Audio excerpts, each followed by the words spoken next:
This is game 3 on our Thursday, and Seth Beer, the All-America right fielder of the Clemson Tigers, homered here yesterday. He's got 20 of them on the year to lead the league. But the guy that put on the show yesterday in the Tigers' 21-4 win, Logan Davidson of Monty Lee's Clemson Tigers. They are the 2 seed. Miami beat Notre Dame here on Tuesday night, and Jim Morris's 25th and final season as the Canes coach brings us to an elimination game tonight. Winners of 11 straight. Miami is here, the visiting team in our night classic from the Durham Bulls Athletic Park against the 5th-ranked Clemson Tigers. And we shift action now over into Pool B. And because of Miami's 6-2 win and Clemson's 21-4 beating in 7 innings of Notre Dame yesterday, we get to an elimination game. Win and you're in the semifinals on Saturday. Are the Canes or the Tigers? Great to be with Nick Green. We welcome you back to our coverage. West Durham from the Durham Bulls Athletic Park. There's just no 2 ways to talk about what Clemson did yesterday. 17 runs in the 4th inning that took 55 minutes, and the star of stars was Logan Davidson. We haven't seen that in a long time. I haven't seen that in my entire career. Covering baseball, playing baseball, it was absolutely insane. Logan Davidson homer from both sides of the plate last week against Pittsburgh. Yesterday in the 4th inning, 17-run 4th inning for Clemson. Homer from both sides of the plate. 15 home runs on the year for Davidson. Oh, yeah, he added a double in the 5th inning as well. 7 RBIs on the day. 7 RBIs, 1 off the tournament record. Clemson did set a tournament record for most runs in an inning, and Davidson had a lot to do with it. Just the 4th inning alone for the Tigers was plenty to beat the Irish. We got an interesting pitching matchup. Pair of 19s tonight. Jeb Barfeld for Miami. Brooks Crawford for Clemson. Miami won 2 of the 3 meetings with the Tigers at Clemson during the regular season. This one to advance to the semis comes up next.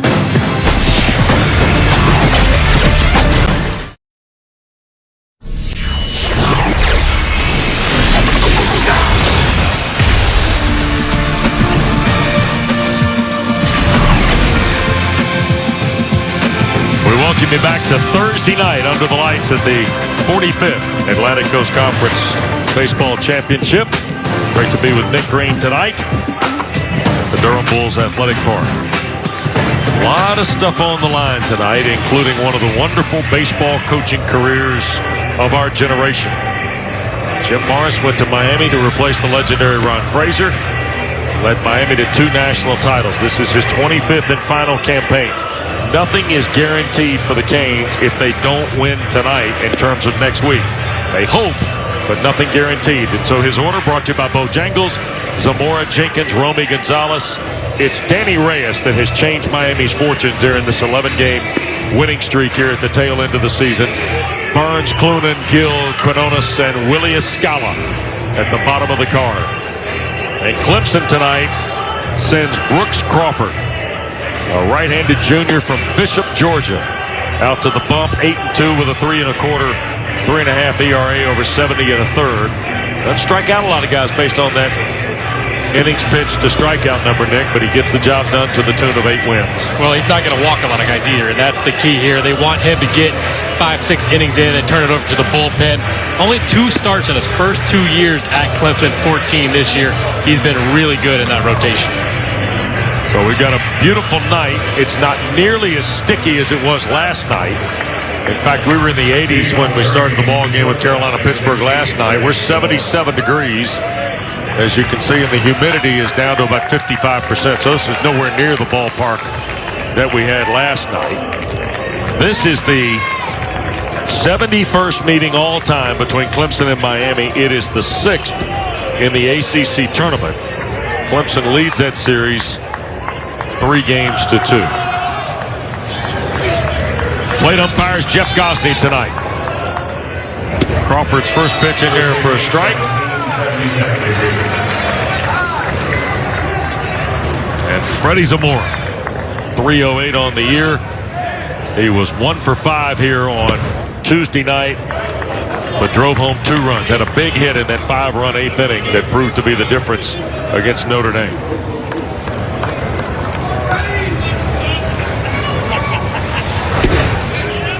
1-1 is just off the top. 2-1.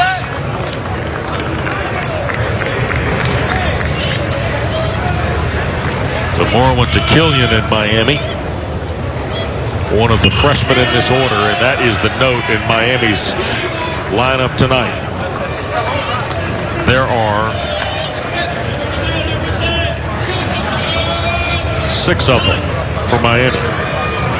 You don't see that much at this level either. Jenkins, Clunan, Gill, Quinones, Escala.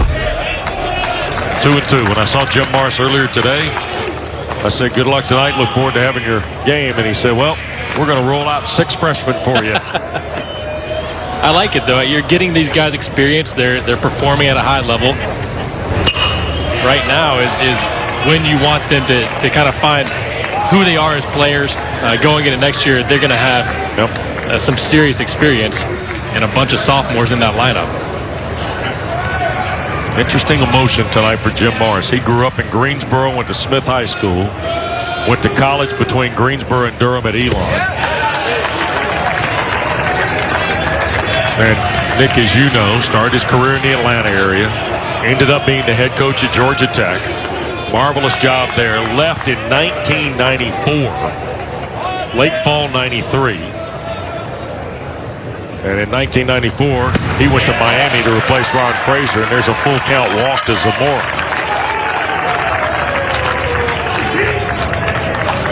And left Danny Hall's first team with Jason Veritek, Nomar Garcia-Parra, Jay Payton, Brad Rigby, and a College World Series appearance for Georgia Tech. And oh, by the way, Miami in Morris's first year also went to Omaha. So he was out there with his old school and his new school. How do you have to feel if you're Danny Hall coming into that? Yeah. And of course, his 25 years in Atlanta, Morris's 25 years in Miami. There is that congruency of the two gentlemen. Tony Jenkins with a runner at first in Zamora. Jenkins was 1 for 3 here. Struck out twice on Tuesday night. 227 on the year is Jenkins. By the way, Zamora at first got 20 stolen bases. There's a throwback.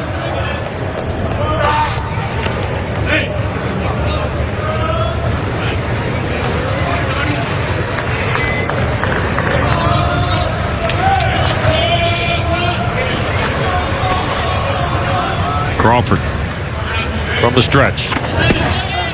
Fastball at 91 on the edge. Here's Zamora. You want to have to time Crawford right here because he is slide stepping. He's quick to the plate. You can get some sort of rhythm with him holding. That's when you want to go. Popped out of play.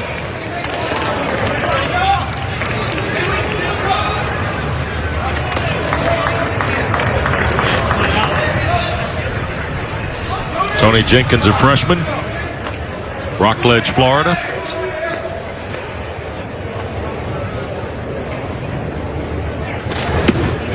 Up top again, 2-2. I think Zamora can time Crawford right now. Do you? Seems like he's in the same type of rhythm. Once he releases that breath, it seems like he's going to the plate every time.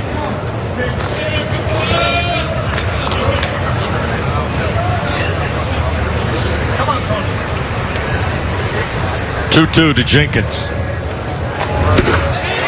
Struck him out with a fastball at 91. It's not going to overpower you, but he does have the ability to strike guys out. He's 91 to 94 so far early on. He's had a little bit of ride to it. A little bit of late life and late movement. Crawford's trying to rewrite an ill, by the way, from back on April the 14th. He went 3 innings, allowed 3 hits, 4 runs, all of them earned. Walked 2, struck out 1 in a loss to Miami. It's a throwback over to keep an eye on Zamora. Here's Romy Gonzalez.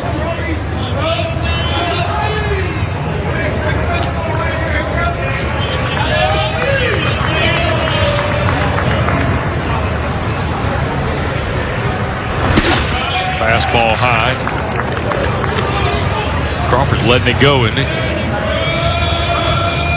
92 on that fastball.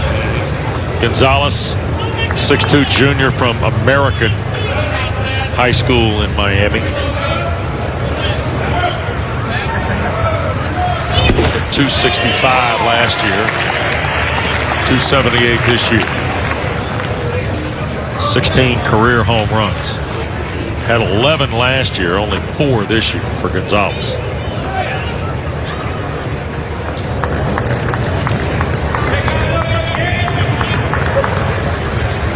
The 1-1.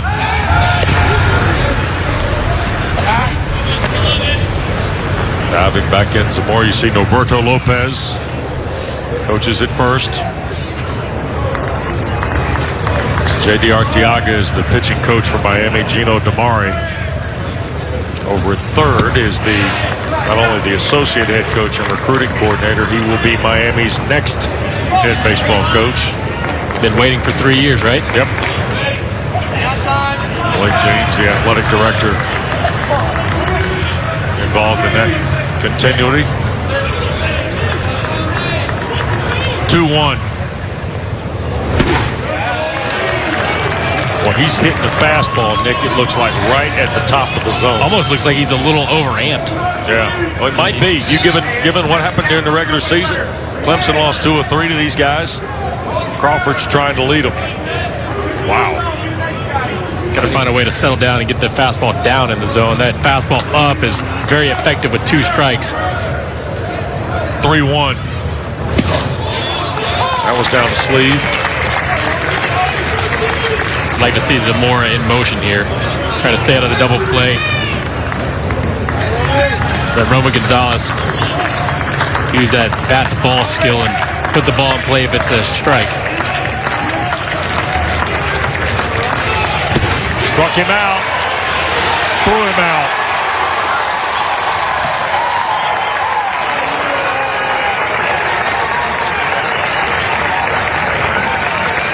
So you that was a great throw by Wilkie. Put it on a line. Did Wilkie. Check this out. Great footwork by Wilkie.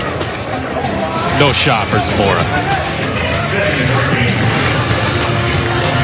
Sends it to break. Tigers to the plate off 21 runs yesterday. We'll see what Clemson's packing in the bat rack tonight when we come back to Durham. Here at the Durham Bulls Athletic Park, no score yet with Miami and Clemson. And Monty Lee, now in his 3rd year, of course, won this crown in season number 1 in this ballpark. His team put on a show here yesterday, so let's take a look at his card. Tonight brought to you by Bojangles. Logan Davidson with Kyle Wilkie, Seth Beer, Chris Williams. That's really all you need to know based on yesterday, huh? Cromwell, Wharton, Hawkins, Hall, and Jordan Green, them fellows are good too. But those 4 guys at the top went to work. And that's what Jeb Bartfeld from Owasso, Oklahoma, Wichita State, Cisco College, before working his way to Coral Gables. 7-3 a season ago, and he is 4-4 this year, making his 15th start tonight. What do you see with Bartfeld? Another guy that's not going to overpower you. 86 to 89. He has a really good changeup. Coming off a great start against BC, won a complete game shutout, 7 strikeouts, 2 hits. Over the last 5 starts, 38 2/3 inning, 1.63 ERA. Check this out though: 38 strikeouts, 6 walks. Okay. And he gets Logan Davidson. 3 for 6 yesterday. Your basic 7 RBI day.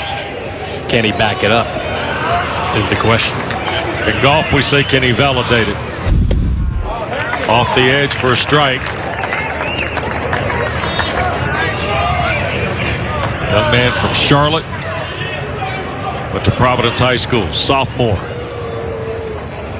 With a high ceiling is Logan Davidson. And you didn't have to see yesterday to know that. That just validated Logan Davidson yesterday. He just keeps getting better, too. That's the fun part about watching him progress from last year to this year. Started attacking balls in the strike zone early. He's swinging out of his shoes at times, too. But he's got pop, 15 home runs. Has it from both sides of the plate, improving defensively. Hitting over 300. Not a whole lot to not like about this kid. Yep. Talented team Monty Lee's got.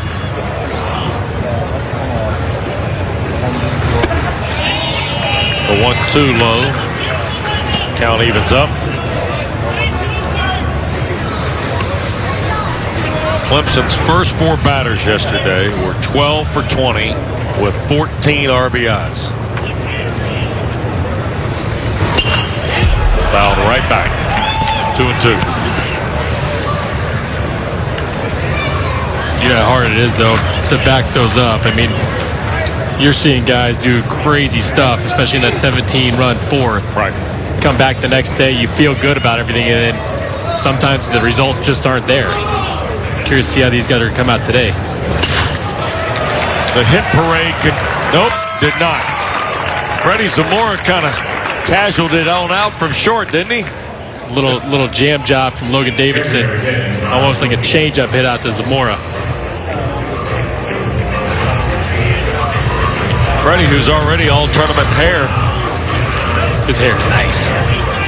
Just jealous. I'm very jealous. I did bleach my hair before when I was about 22. Wouldn't do it again. I don't think I would tell that. And I really wouldn't tell Francoeur that. I mean, that was, what is that, 16 years ago, 17 years ago? Yeah, we already ran that picture. It looked like your mom dropped you off.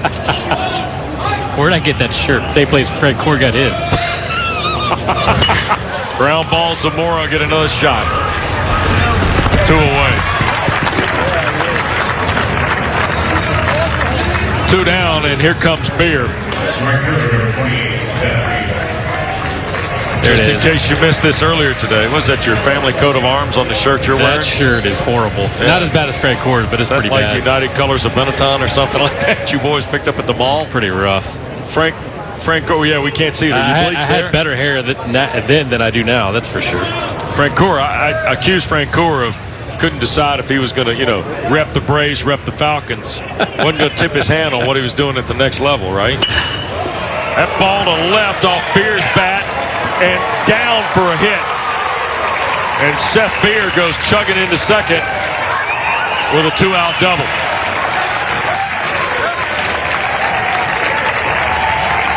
That's the swing you want to see from Beer. You want to see him go the other way. They've been pitching him away this tournament. Fastball away, goes with it. That's a beautiful swing.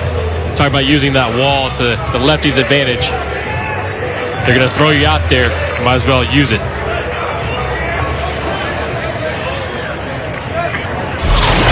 That'll bring Chris Williams to the plate.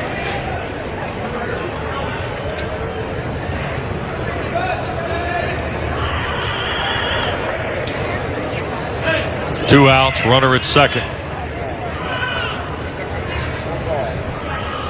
Bargfeld looking in the dirt. That is well covered by Quinones. Beer had a home run, a double in that fourth yesterday. Williams walk, single home run, 3 runs scored in that inning. Everybody in the Clemson order had a hit in the fourth, correct? That was absolutely I think insane. that's right. I believe so. I think that's the way we finally. Everybody in the Tiger order had a hit in the fourth. Imagine hitting 3 times in 1 inning.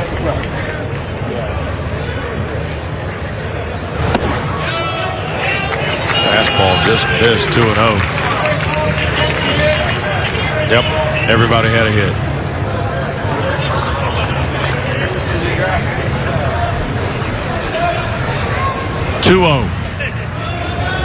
Runner in scoring position. Williams hitting .323, by the way, with runners in scoring position, but only .231 with 2 outs. That's the count and the setup here.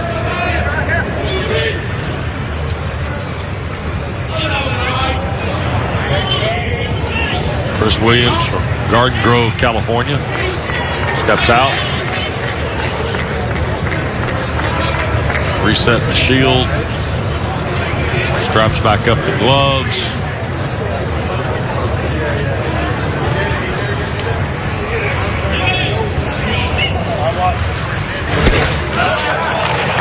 Wow.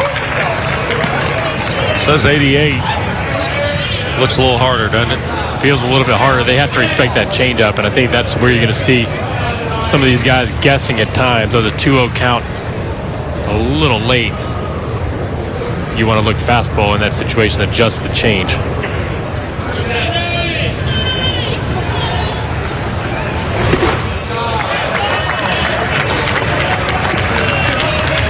interesting, too. Chris Williams at the plate, lefty versus righty. Patrick Cromwell's on deck. Would be a lefty-lefty situation. Man on second base, first base is open. Wouldn't throw anything close right here. There's Cromwell open for a chance. 3-1.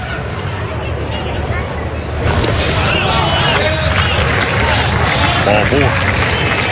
So a double and now a walk.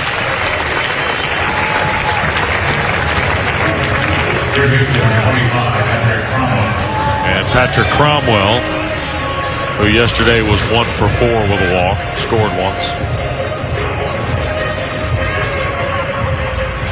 He's 243 on the year with 7 home runs. A couple nice swings yesterday, too.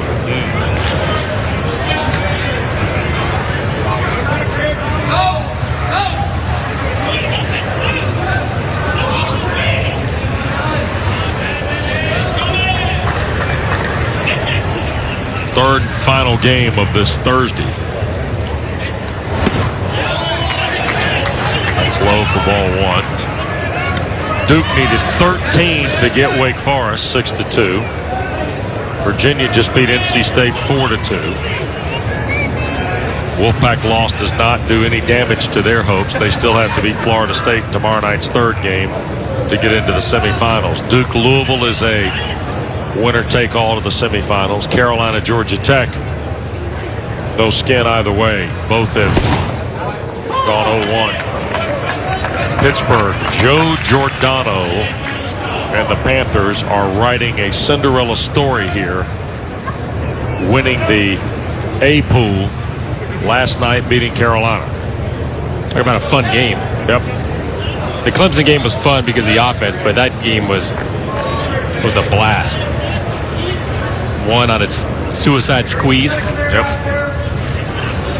Some kind of defense from Frank Maldonado and Connor Perry, too. Everything went right. Absolutely. 1-1.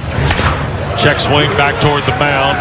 Barkfeld will go to first, and that'll take care of the Tigers. No runs, 1 hit, 2 left.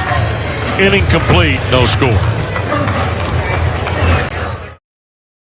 Top of the second inning, no score. Miami and Clemson with Nick Green, West Durham. Great to have Lindsay Rowley here with us.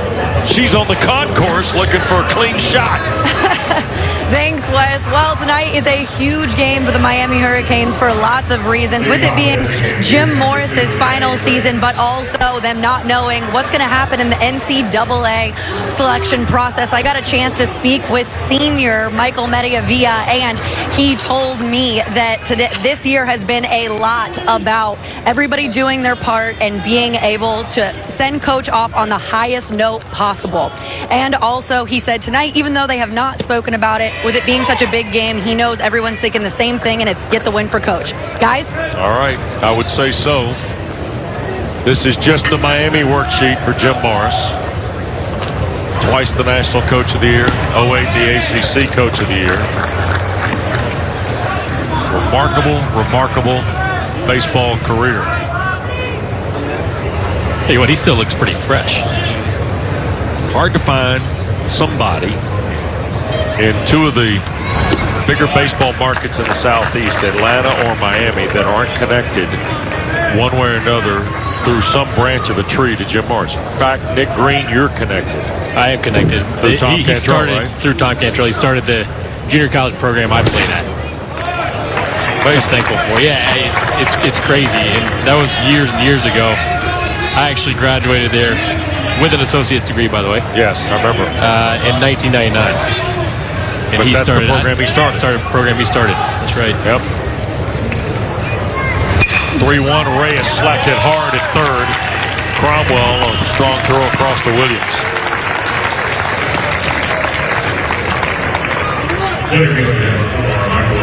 And not to mention the impact he's had in South Florida. One of the baseball hotbeds, of course, in the country. Kind of jealous he moved to a nice place in Florida for a long time. My wife wouldn't be opposed to moving there. Is that right? Okay. Michael Burns 2 for 4 on Tuesday night. 258 on the year. Well, Tom Wormy and you did a marvelous job outlining what Michael Burns has been through to play college baseball. Absolutely, and he's a good ball player on top of everything else he's gone through. Slapped it high to right. Beer finds it out of the lights for out number 2. So Burns, who's survived a run at cancer out of Littleton, Colorado, the redshirt senior, out number 2.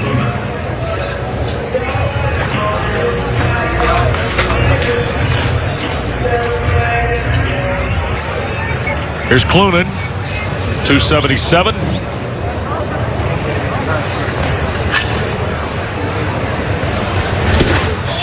Takes a strike, 92 miles an hour from Crawford. Dylan Clunan appeared as a pinch hitter here the other night, 0 for 2, struck out once.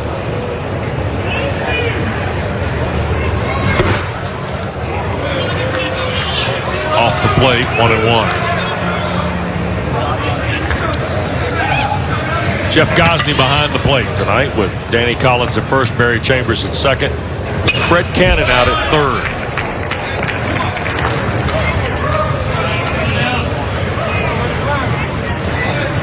Clunan is another one of those freshmen, only 23 starts on the season, 94 at-bats, but I like this approach here. I like this swing. I feel like he's going to play a big part in this program in the years to come.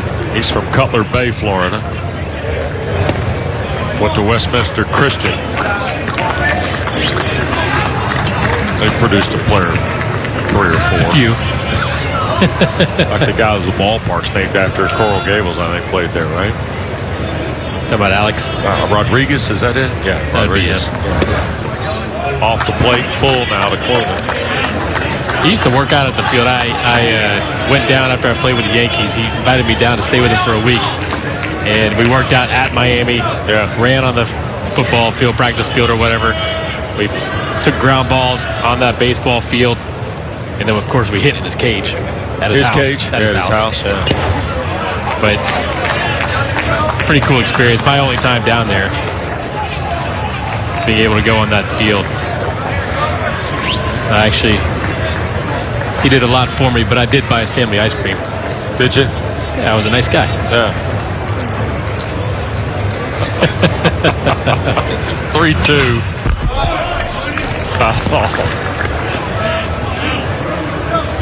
Think Frank Krull will bring us back ice cream tonight? Absolutely not. He did his one good deed, and that was bringing Krispy Kreme Donuts yesterday. the other one. I heard that. That's all you're going to get. Yeah, that was a strong effort there. Fouled away on full. But here's the thing. There are a lot of people on this crew here, right? Yes. He brought 1 dozen donuts. Just 1 dozen. No. It was only only one box here. There was only 1 box of donuts and Frank Krull one box of donuts. Is that right? I did it 2 years ago, and I brought 2. 9th pitch of the at-bat for Clunan.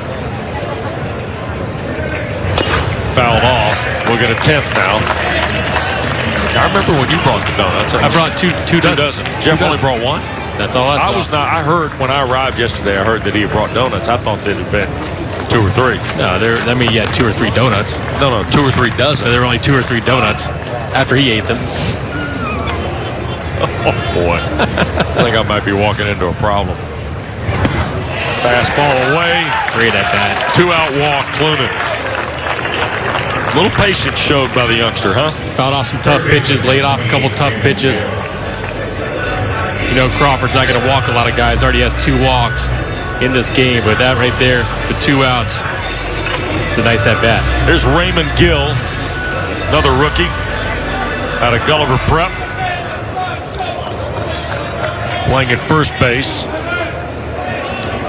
37th round pick of the Athletics, coming out of Gulliver Prep, but signed with Miami. 0-1 to count. Good thing about 6 rookies in the lineup from Miami, there'll be 6 sophomores in the lineup next year. And the year after that, there'll be 6 juniors. And if you need to know what kind of dividends can pay off from that, look at the team that won 6-2 today in 13, right? Duke. Absolutely. Yeah. Takes a little time sometimes, but when it all comes to fruition, it's fun to watch. Well, you guys are in for a treat tomorrow morning. Adam Wolf from Louisville pitching. Can't wait to see that. Yeah. Swinging a miss there on a fastball. 1-2 to Gill. Yeah, tomorrow could be a good day here. Even though Carolina is not going to move to the semis, Tar Heels will certainly want to feel better about their vibe going to the NCAA, right? They're a better team than they showed yesterday. I think so. Yep, agree with you on that. 1-2. 2-2. It's funny last night because I think you brought up the point, Nick. We saw Pittsburgh make the momentum plays to win the game. Absolutely. And Carolina couldn't quite seem to get those plays. Throw it back over. They were game changers, momentum changers. I mean, after Maldonado makes a catch in center field, you could just feel the energy just shift to that third base dugout. Yep. It almost was like UNC was playing tense. Good point. Fastball high. It's full now to Gill. Remember, this was an 0-2 start on the at-bat.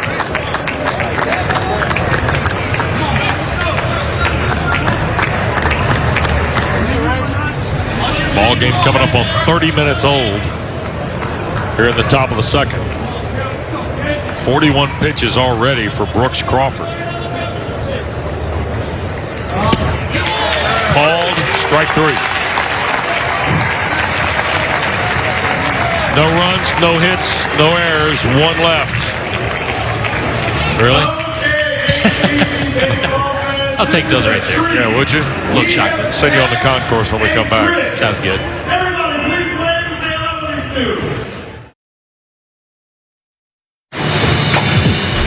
The 2018 ACC Baseball Championship is brought to you by Bojangles' famous chicken and biscuits.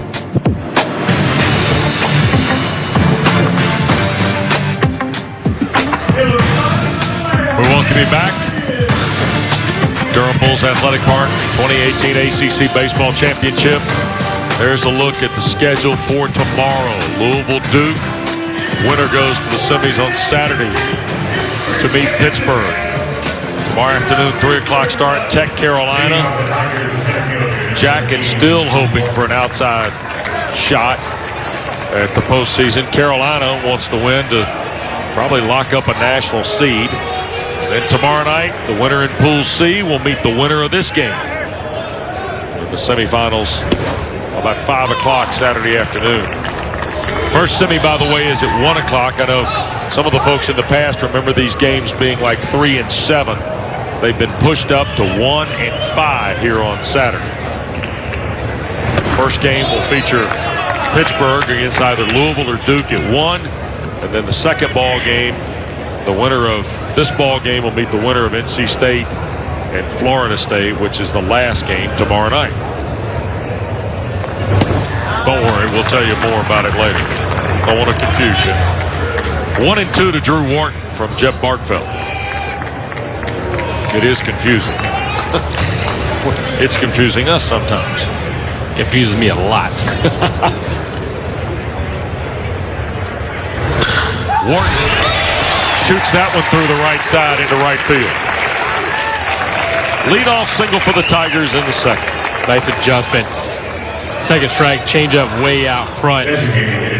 Barkfeld tried to back it up with another changeup, and Wharton thinking the other way, waits back. Great job.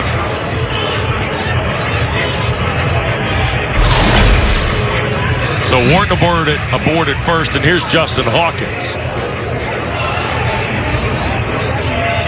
who will forever be known in ACC Baseball Championship annals for drawing a 4-pitch walk from 3 different pitchers. And it happened yesterday against Notre Dame. Never seen that before. No. That was wild. Anthony Holubecki started, and then he was replaced by Brandon Kennard. Holubecki threw 2 pitches. 2 pitches. Kennard threw 1 in the dirt and was hurt on the wild pitch. And then the last guy to come in was Junker. That's right. Cameron Junker. I don't know where else Justin Hawkins' baseball career will take him. I hope several places, but he'll have that moment. And of all the things that happened yesterday, more baseball people have talked about that than Logan Davidson's home runs from both sides of the plate, 17 runs in the fourth, 21 in the ball game. It's been the fact that Justin Hawkins was at the plate and walked on 4 pitches from 3 different guys. And Holubecki got the walk, I believe, right? That is correct. 1-2. Fouled out of play. In fact, let's get in the time machine, Nick. There's ball 1. Holubecki comes out. Kennard throws the wild pitch. This now watch this right here. And Williams scored. Kennard hurt. So that brings Cameron Junker in. 3-0. Ball 4. Pitch. Ball 4. Yep. It was easy to forget everything that went on in that inning as far as hits and home runs and this and that. Right. But that's something that we'll never forget. So a lot of people feel the same way. That's why you remember that part of that inning. Yep. Well, that and the fact Chris Williams hit one square in the bull. I forgot about it. If I would have gotten my steak, I would have been okay, but...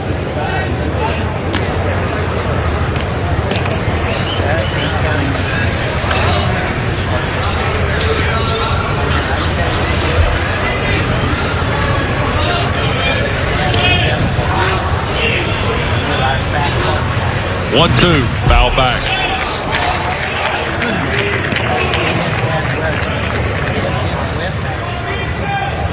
Two hits for Clemson.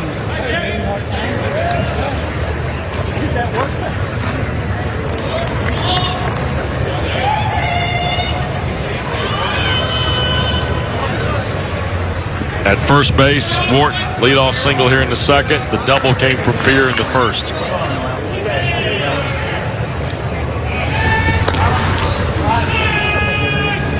Back over to keep Wharton honest. Wharton only has 3 stolen bases on the year, but he does have some speed.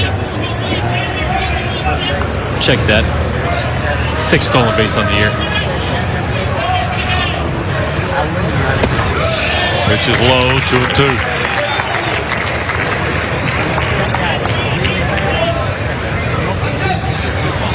Justin Hawkins from Prosperity, South Carolina.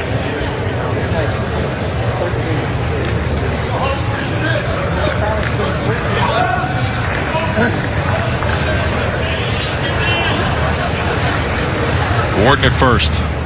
2-2. Fastball in. Now it's full. Barkfeld 28 pitches. Let's see where Barkville goes with this pitch here. Brush Hawkins back with that fastball. See if he goes with a changeup away. Tries to get him out front and roll over for a double play. 4th time he's had a full count.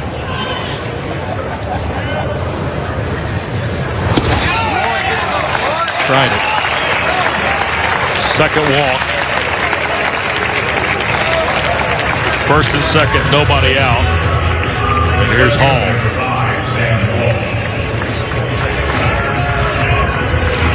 Sam Hall, a freshman from Hampstead, North Carolina.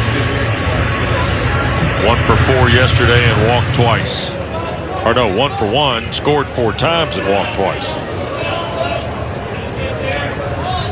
We haven't seen a lot of sack bunts in this tournament. I think this is a good time right here. Jordan Green on deck. He's been clutch for this club. There's the bunt to the third base side. Barkfeld will throw to Gill for out number 1.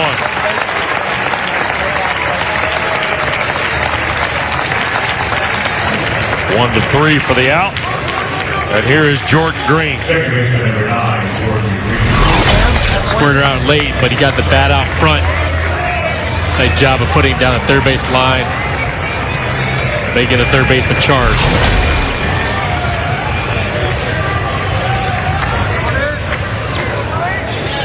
So here's Jordan Green, 252 on the year.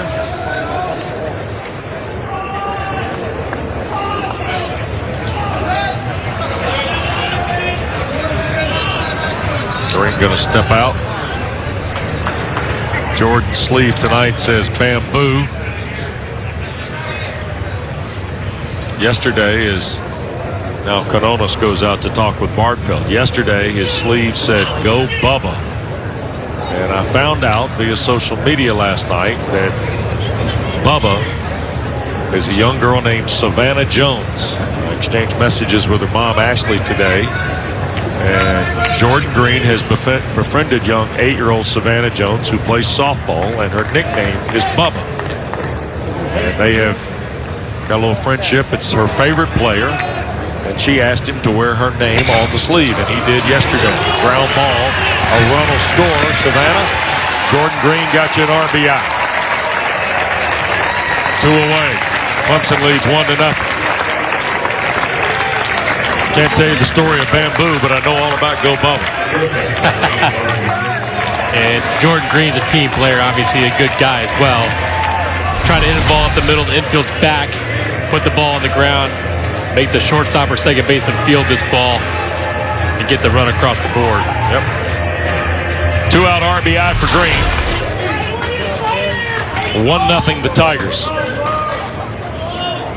Runner moves on to third for Hawkins, and that leaves Logan Davidson a chance. He might have just missed. It's a nice story, by the way. We had no idea yesterday. No clue. One way, 1 step, 2 steps through social media, and nice to be able to pass along a nice story. And we wish Savannah a lot of luck with her softball. She's in a little county tournament, her team. So go Bubba, I guess, right? Go Bubba. Maybe she's watching. Yep. If they're not playing and winning. That's true. There you go. It is Thursday night, though. That's right. 0-2 to Davidson.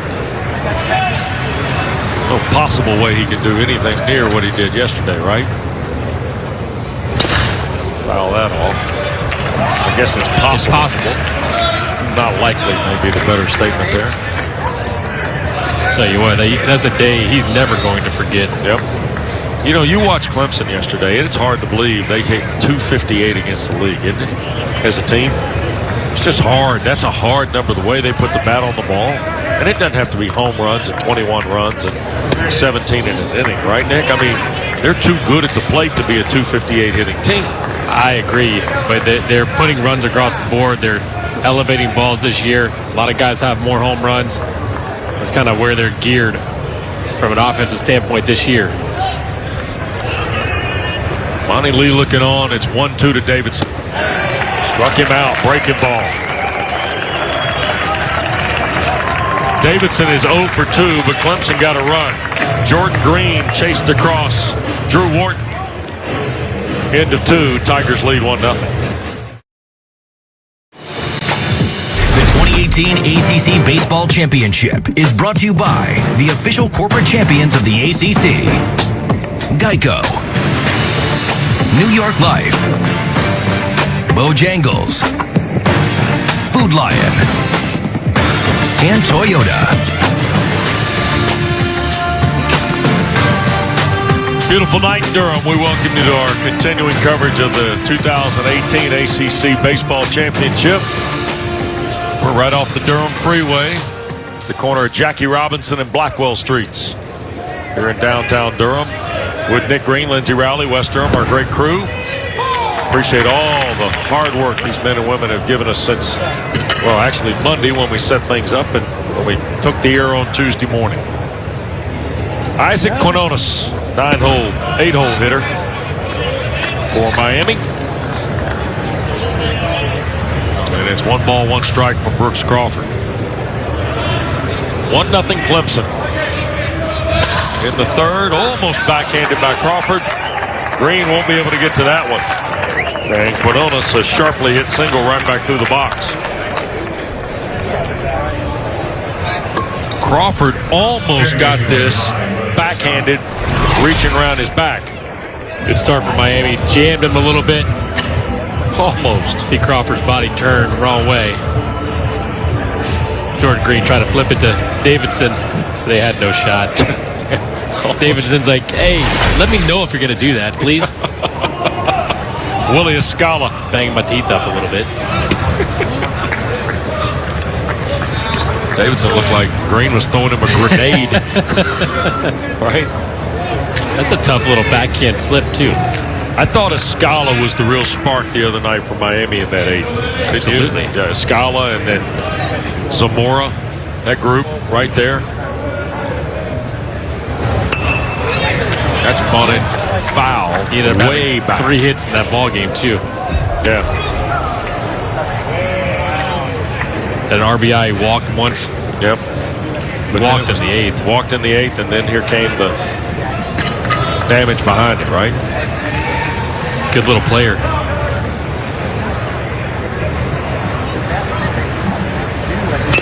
Walked in the first. Here's a little bunt up the first base side, trying to push Quinones over, and does.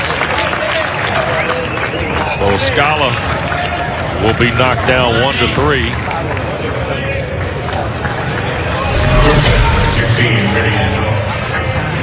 You really want to bunt this ball to first base, and he did. Third base was bearing down on him. Good job. I love seeing guys being able to successfully sacrifice bunt. We see so many guys not doing the things they should do, not waiting before they bunt the ball until they run. Nice job. Zamora slaps it to right at Beer. 2 outs.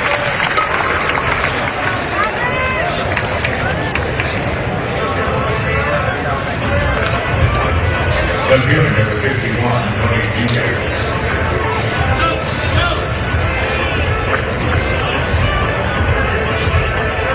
So 2 down, and Wilkie out for a quick word.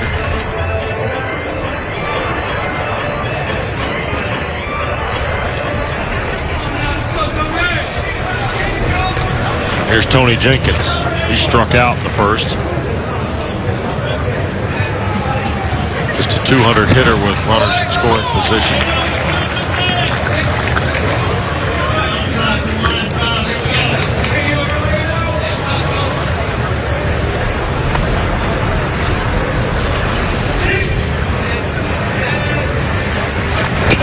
Foul back. Jenkins, another freshman in the order.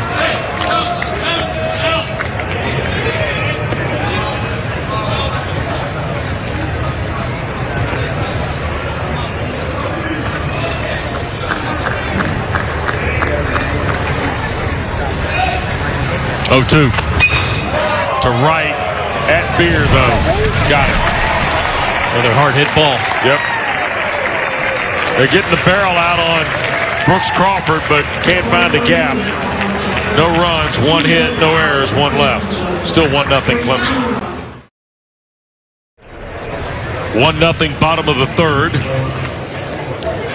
Tigers have Kyle Wilkie, Seth Beer, Chris Williams set to face Jeff Barkfeld. You see the Clemson dugout.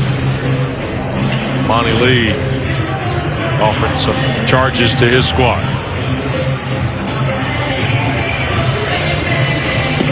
You'll see Wilkie go to work here. He's grounded to short the first time up.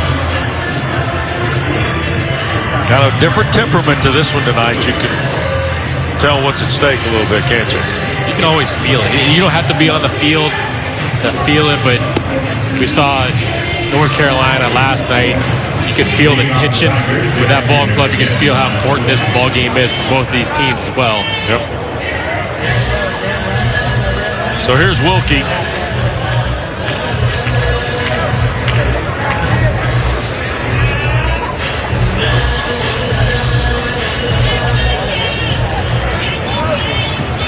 Cal, the Metro Atlanta guy from Creekview High School.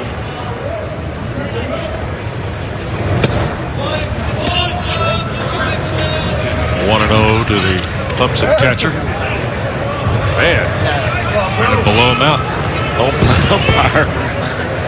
Is that Jeff Gosney throwing it out there to Jeff Gosney trying to blow out Barkfeld? Yeah, Barkfeld had to make a leaping over the shoulder grab of it, and Wilkie just pounces on it, coming back through the middle.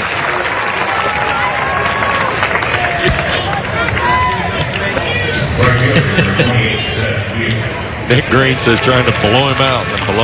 Here's our Hardy star to watch. This is not hard, is it? Figure this out. All those accolades, and he's also hit homers in 4 straight games, right? Clemson record's 5.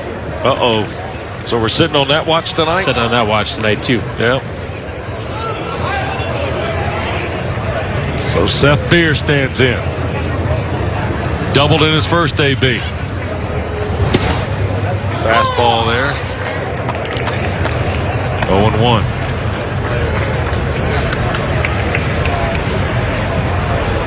Clemson, number 5 in the country, the 2nd seed here in the tournament. Carolina out. You would certainly say that there's an opportunity now. No guarantees that 3 of the top 4 seeds could advance. But don't be mistaken. I would tell you that the 5 seed Florida State, or the 5 seed Louisville and the 6 seed Florida State are going to have something to say about that before tomorrow night ends. Louisville will get first crack to break that trend at 11 tomorrow morning.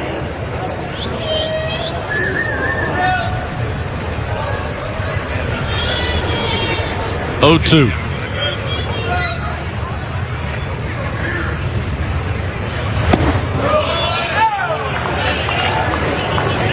Breaking ball across and low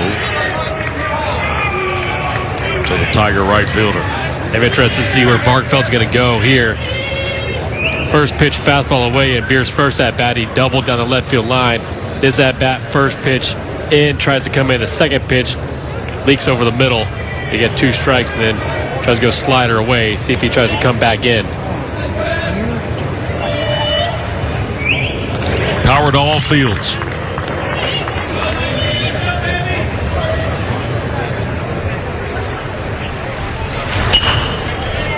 Fished it up the third base side. Rolled foul.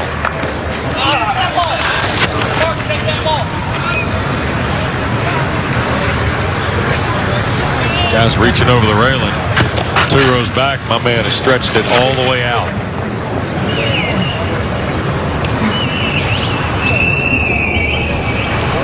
With the foul ball. Say, once you pick a good spot, see all the game. That's low, 2-2. Still got to be careful down that line.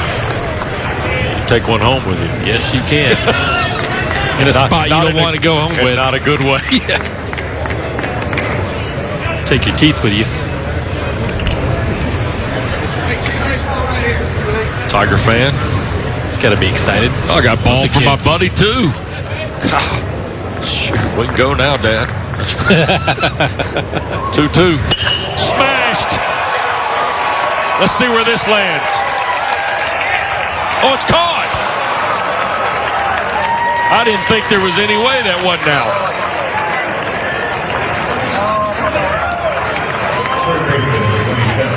Nick, I'm stunned. I'm right there with you. I thought it sounded pretty good. Must have jammed him in the hair or caught off the end. They had to catch that off the end. Just a tad. Wow. Clunan to the very back of the wall.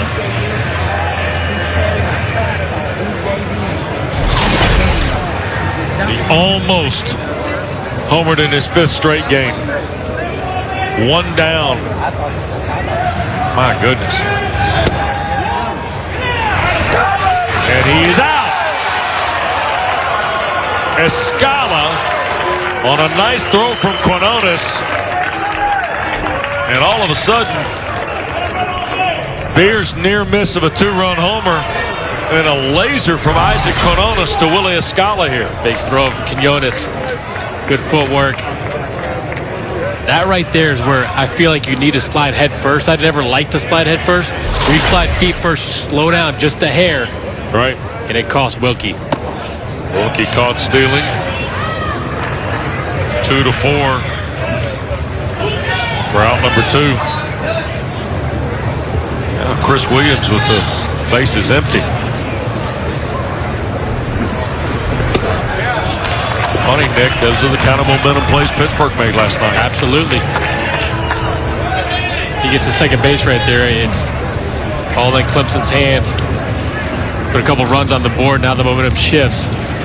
And you respect the way Monty Lee's playing this. Beard just misses the 2-run shot. And what happens on the next pitch? You send I like it. I like it. Trying to sneak up on him a little bit after the near home run. But I love putting pressure on the defense on the bases. I think a lot of big league teams for sure, but a lot of teams in general have gotten away from the running game. Right. Louisville's not one of those. We'll see them tomorrow. They can really run the bases and try to steal a lot, but putting pressure on the defense is one of the keys to me for winning ball clubs. Might be able to hear the train in the offing. Ball 4. Williams aboard on the pass. Third walk issued by Barnfeld, I believe. And Cromwell next with 2 down. Barkfeld only walked 6 in his last 5 starts. Again, we talk about the intensity, how important these games are. Not typical of Barkfeld to walk guys, not typical of Crawford either. You see both these guys a little erratic.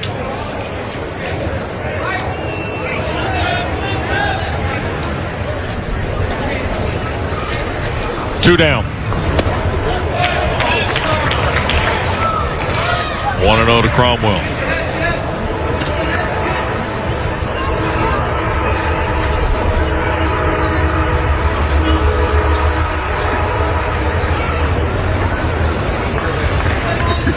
Cromwell steps out. That train was hitting the horns, hitting the whistle.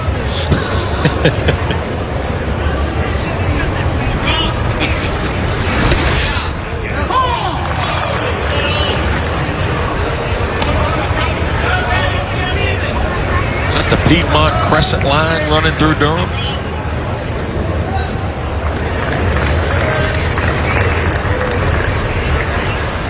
One of those passenger style trains, Nick. How do you know that? Oh, sitting by the man, Fred Kiger. You ask, he answers. He knows everything. Pretty close. Although he does not have a jersey on today. Nope.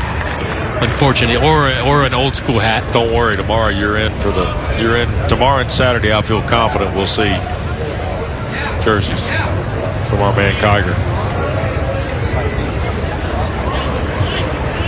1 ball, 2 strikes to Cromwell. Deep, but not deep enough. Burns gets it. A lot of noise from Clemson, but nothing to show for it. No runs, 1 hit. No errors, 1 left. Still 1-0 Tigers.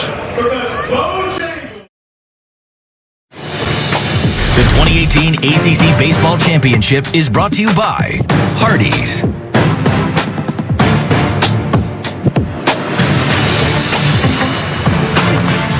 Challenging Nick Green.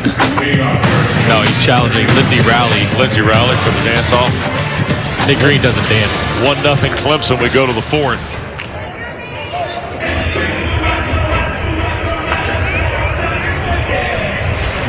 No runs, 1 hit for Miami. They've left 2. Clemson 1 run, 3 hits, no errors. Tigers have left 4.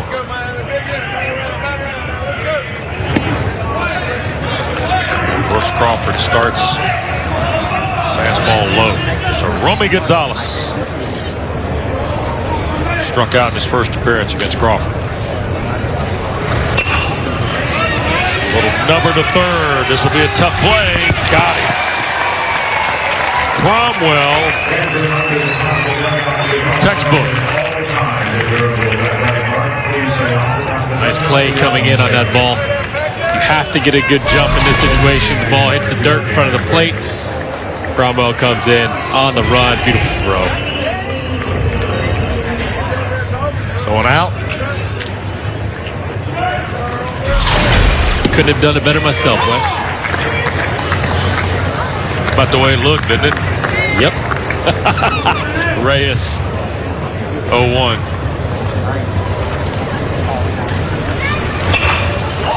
Served out. 0-2. That ball came off the screen and almost landed right on the noggin of Michael Burns in the on-deck circle. Danny Reyes back in the Miami lineup. He's made a difference down the stretch for Morris's club. That was fisted to foul territory, and Williams tracked it down quickly, 2 away. Crawford looks a lot better in this inning. Yeah, he does. Down in the zone early in the count. Elevating there to Reyes. Maybe he's settling down. Only thrown 3 pitches in the frame, I believe. 5, it says. 57 total. 91 miles an hour to Michael Burns. And that's kind of where you're seeing him stay as far as miles an hour. Look at 90, 91 early on in his ball game. He was up to 94. Like Bartfeld, Michael Burns is a Wichita State Cisco College connected guy. Slapped it by the diving Cromwell into left field. 2-out single. Up in the zone, that's not where Crawford needs to live. Burns just tomahawks this right to left field. Up and in, top. Boy, it fires through because he gets top spin on it, right? Tell you what, he put a good swing on a ball at the middle the other day. No batting gloves, I like it. I do. Cloonan takes a strike on the inside. He walked in the second. You see him take a quick check back to Jim Morris. Always on that top dugout step, or maybe just one down.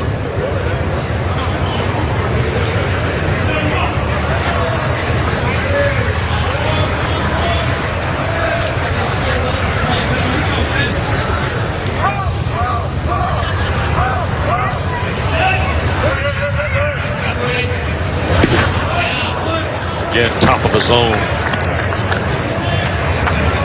Crawford has worked high to low tonight.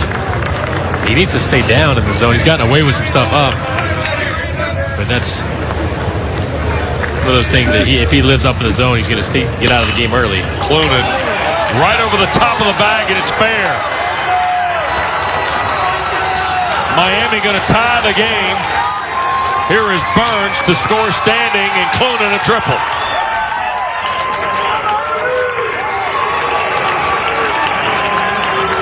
Wow. How about that? And Monty Lee wants to have a look. He's not sure if that was a fair ball or not. That's not a reviewable play. It's right out in front of the plate. Hits it hard, too. Chris Williams is right on the line, bounce over his head, and check this out, hitting the net down by the bullpen. Allowed Burns to score from first. Danny Collins called that fair the minute he saw it bounce. And I got to be honest, I thought Danny Collins had the best look at it.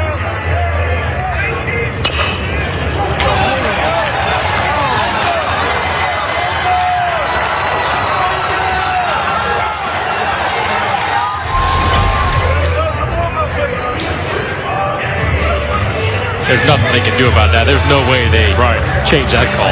That's correct. One more look at that, though. We're going to try and slow it down for you. Okay, watch where it crosses the bag. Looked like a good call to me. Yep. Tough break for Clemson. If it doesn't hit that net by the bullpen, I don't think Burns scores. RBI triple from Cloonan has tied this game. Now Raymond Gill with 2 out. How about the 2-out lightning from Miami here, huh?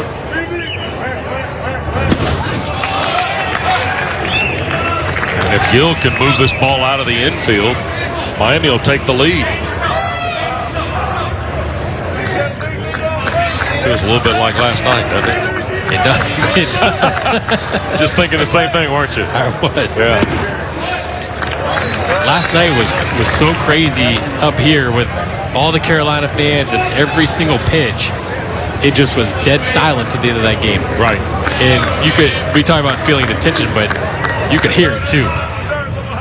And it feels that way right now. Or maybe what you didn't hear, right? Because the fans got quiet. It was almost like they were holding their breath on every pitch. They were. They literally were. Now all of a sudden Miami has got the go-ahead run 90 feet away here in the fourth. Foul back by Gill. Good pitch for Gill to hit. Out over the plate, up in the zone.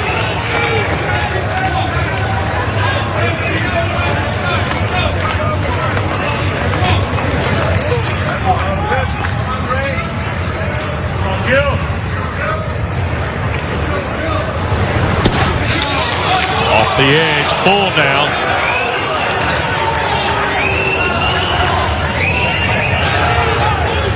It's the fifth full count Crawford's had tonight.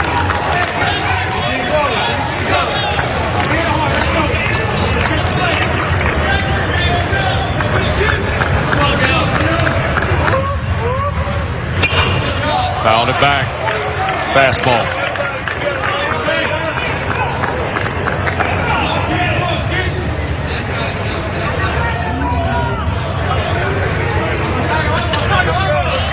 Clonan's at third. He tripled home Burns. Right over the sack at first. Foul that back. That's 3 pitches, 3 fastballs that Gill's missed.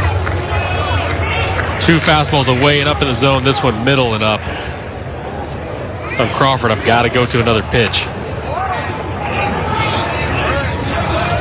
You've got too many chances to catch up to a fastball. Eventually they will. Another one. Looked like he had some confidence with the cutter earlier, right? Slider. I would drop that slider in right now.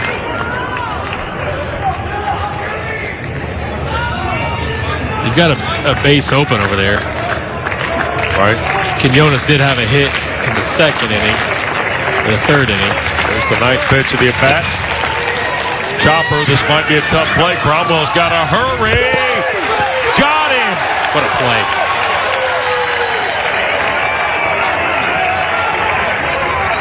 Miami ties the game, but they do not take the lead. Raymond Gill could not beat out the throw from Cromwell.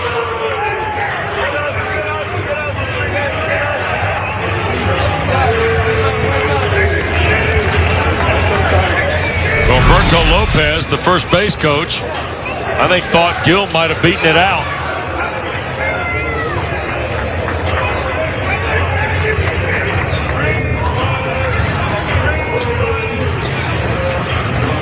That was a great play by Cromwell, though. Gill thought he was safe. Tricky hop.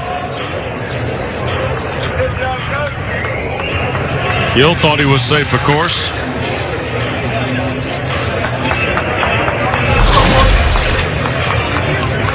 And they are going to review this. Jim Morris, a quick drive-by with Norberto Lopez. Gino DeMari also visiting. This is a big play in the game here now. Huge play right here.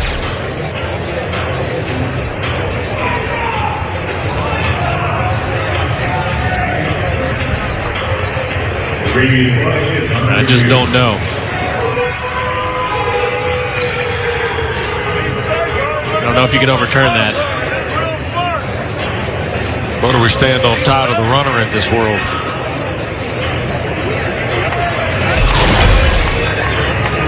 See the skull session with the Miami staff.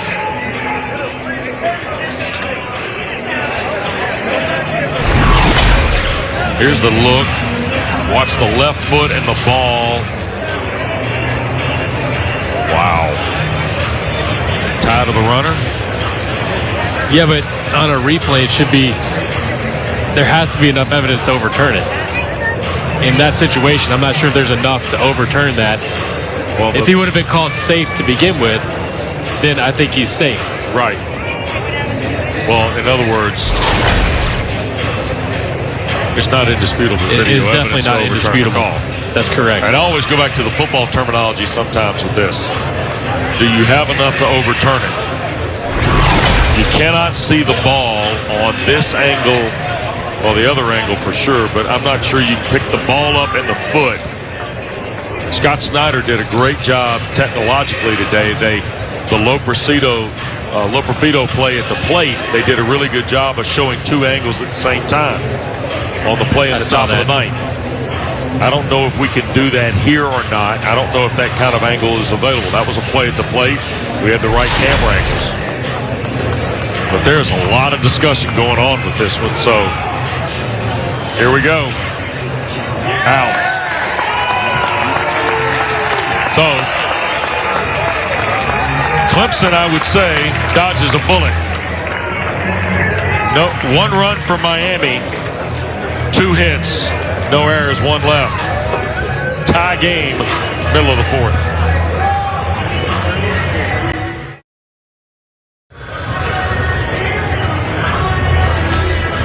Bottom of the 4th here at the ACC Baseball Championship. Let's go back and break down a couple of plays here, Nick. This is interesting. I think this is the right call. Looked fair to me. Bouncing right over the bag. A tough break for Clemson. And then good pitch from Crawford here. Quinones out of the box hard. If he's not out of the box hard, this is not even close. He makes it close. Good play by Cromwell. Again, I think if he's called safe initially, the call stands as safe. It's just not enough to overturn that. So we go to the bottom of the 4th, tied at 1 now. Popped up by Wharton out of play. Danny Collins had his full night of work down at first, didn't he? That's why I'm glad I'm not down that line. That's low. 1-1. The high hopper is just very difficult. Danny's thinking, okay, let me run by this. In the span of 2 consecutive at-bats. Stay away from me for a little while. I got all my wages popped up out of play. But how difficult is that high chopper? Oh, the high chopper, well, it's where it crosses the bag. But he can't really tell exactly where the bag is. Yeah. It looked to be the right call, though. Yep, it did. We had a great camera angle, by the way. Our director, John Tackler, had that thing spotted perfectly for really both plays when you think about what we're looking at on those 2 consecutive at-bats. 2-2. Back this way. That one may end up as a souvenir out on the circle.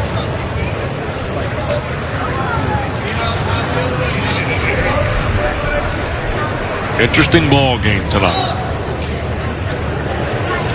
Remember, this is the inning yesterday where Clemson broke the scoreboard. Almost literally. I can tell you this, they're thinking about buying some extra numbers. You had to buy smaller numbers.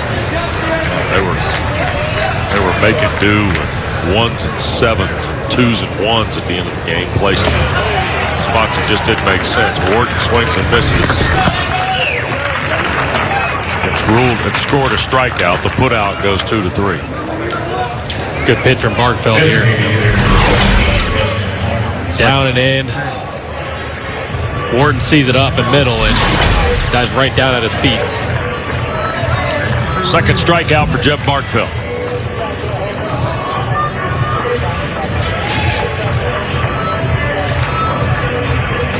Miami only used Cabezas and Frankie Bartow the other night.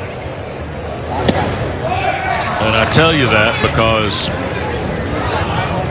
there are plenty of other candidates for Jim Morris and J.D. Arteaga to lean on if they have to.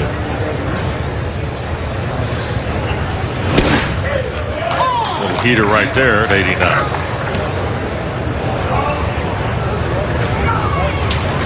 Always been very impressed with the way that J.D. Arteaga handles the Miami pitching staff. He was a very, very talented pitcher in his own right for the Canes. Nice job by Quinones on this pitch. There's J.D. sitting there beside Coach Morris. Tell you what, he'll be somebody's head coach one day and do a tremendous job. Big fan. Did you play against him? I don't think I did. I'd have to go back and look, but pretty good. 2-2. Saw him in 1996. 2-hit CG against Georgia Tech. -5 bats. He would have been a couple years older than I am. Yeah. That's those -5s. Those are the real deal. Yeah, it was. The real deal. At Marklight Stadium.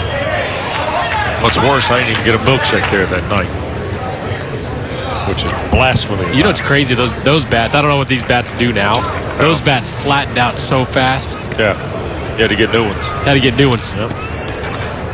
The composite material they're using today is about as good to wood as they can get. I remember a few years ago in the college baseball dead ball era where the seams were up on the ball. Seams have been reduced a little bit. That, more like minor league balls now. Right. That combined with the bat material has really kind of brought the game back to his, I don't want to make up a term here called wood battish as you can get, right? Well, the combination too, and I've seen a lot of guys when I was first in the minor leagues, guys who come from college had the high seams and they couldn't throw that ball with the low seams. They couldn't get the break on pitches they need to get break on. Right. And there's a big difference just with the seams. The fastballs move more. Ninth pitch of the at-bat is skied from Justin Hawkins. And look out, a little bit of a fire drill before Escala took it. 2 away. And it's not just the pitchers that have to deal with the seams either. It's the infielders. Right. Almost like behind this, but it's almost what Keystone Cops, didn't it? Yeah, it's Escala's calling it. Clunan, if he really wants it, he needs to make sure Escala knows he wants it. Well, we started talking about this a little bit last night. You have got to talk in those situations.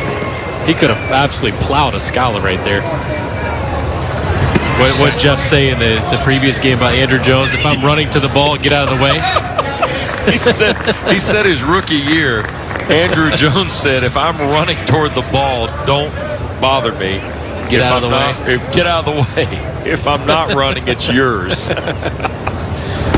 Jeff said it was like his rookie year, first week up in the bigs, and he's asking Andrew Jones, how do we want to handle this? If I'm running toward the ball, get out of the way. If I'm not running, it's yours. So great. Oh, man.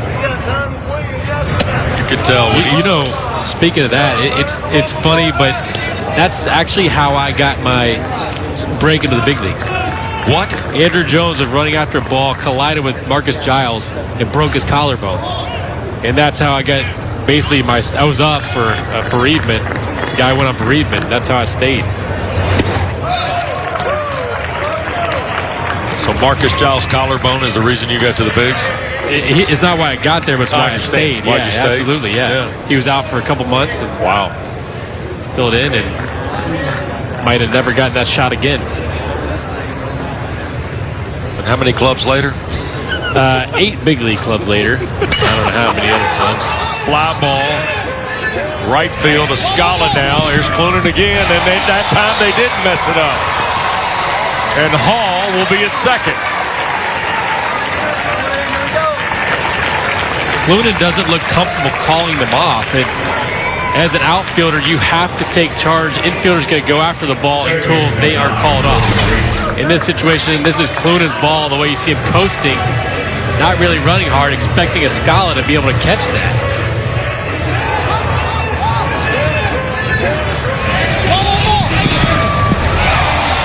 Somebody's saying ball. We don't know who it is. It's probably Escala because Escala's still trying to chase down that ball, but that's Clunen's ball all the way. You have to take charge. This could be a huge play for Clemson. Error on Escala. First Miami error of the tournament. Whoa! Barkfeld spun off there trying to get it to Escala. He lands on Hall.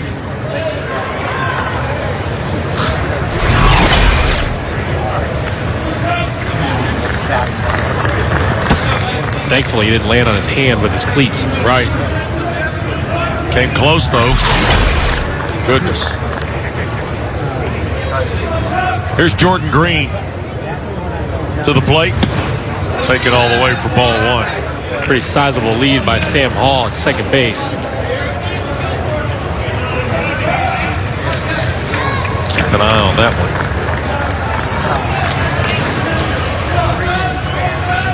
We're going to put Lindsay on the case to see if we can find out what bamboo is about on Jordan Green's sleeve tonight.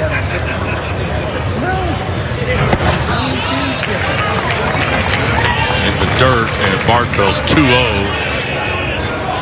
to the 9-hole hitter for the Tigers, who did get an RBI despite the ground out in the second. Plated the run in the person of Drew Wharton. Great team play, by the way. Oh, yeah.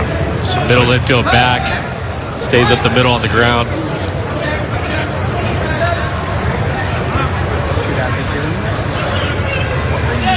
1-1 game, and we're just kind of plodding along here tonight. Nobody's in a hurry to get through. And all of these games that are this important are always like this. Yep, you're right. You ever seen a Yankees-Red Sox game? Away, 2-1, or 3-0. We actually went back and we're watching or looking at the longest 9-inning game in history, and I was involved in that Yankees-Red Sox game. I believe it was 4 hours and 45 minutes, 9 innings. Huh, funny that. Is that long? That's long. 4:45. What in the world were y'all doing? A whole lot of nothing, I guess. 3-0.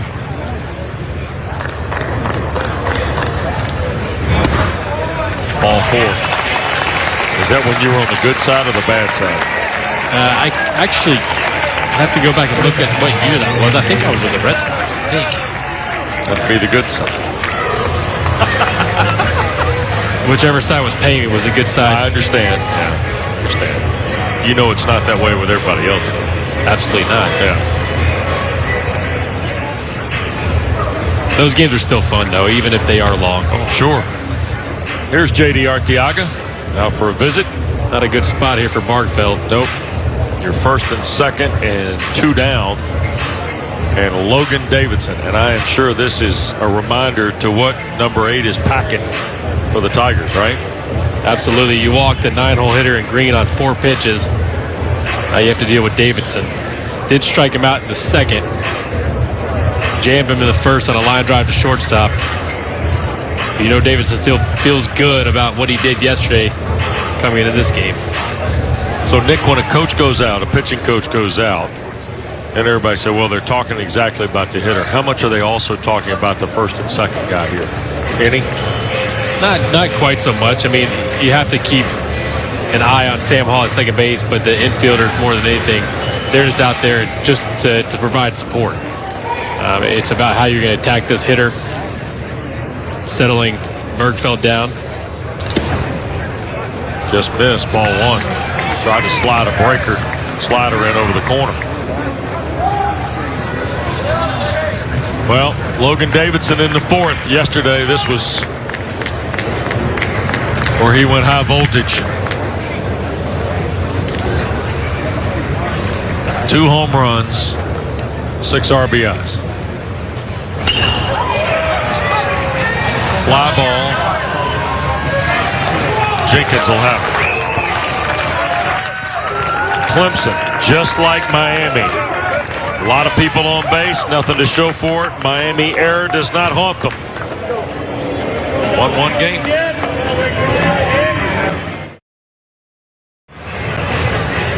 Welcome back. We're tied up in Durham. I'm Lindsay Rowley, and now I'm joined by Clemson head coach Monty Lee. Coach, Brooks Crawford back out on the mound. In what ways are you noticing challenge Miami hitters? Well, he's commanding his fastball pretty good. Miami's doing a good job of working the count and getting him deep in the count, which has gotten his pitch count up. But he's just got to keep getting to strike one. And when he gets the hitters, he's got to be able to put them away instead of getting to 3-2 counts. Your team had an early lead, now tied up. What's it going to take to regain the lead? We just got to find a way to swing the bat with Bardfeld with runners on base. That's the big thing. We've got some guys on base. Somebody's got to step up and deliver a big blow with runners on base. Thanks, Coach. Yep, thanks. Guys. Jake Higginbotham.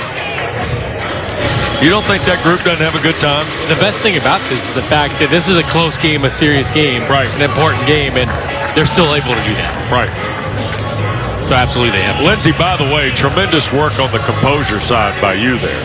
Thank you so much, guys. Yeah, that player was just as close to me as he was to Coach Lee, and it took everything in me, just like last game, to not bust out laughing, but got through it. Your work in the National Hockey League has been proved flawless for your work here. Oh, well, thank you so much. I don't really have to usually worry about that in the NHL. So college baseball is a little bit different animal. Yeah. 1-0 to Quinones.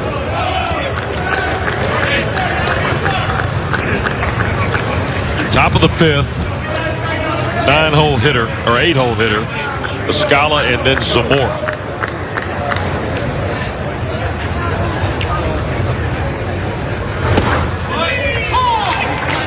Crawford slings that right in there for a strike.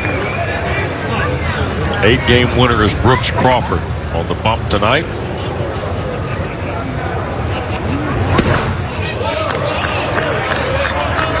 Crawford looks like he'd be hard to pick up. There's a lot of things that move, but they all move late. Looks like a pretty streamed, seamless windup, and then when it breaks free right there. He's a little sneaky too. Yeah. And the velocity maybe is 90, 91, but it looks like it feels like it's 92, 93.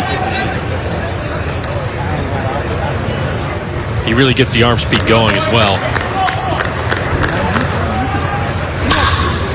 Back over the top. Handled by Green. One away.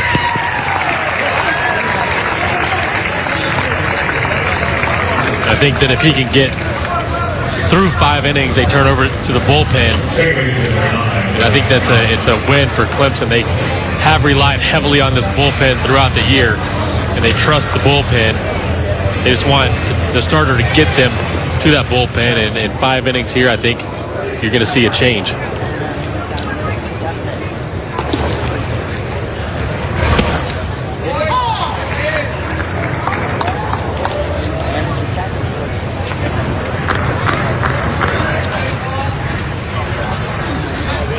Oh-1 to Scala. Willie tonight, sacrifice bunt.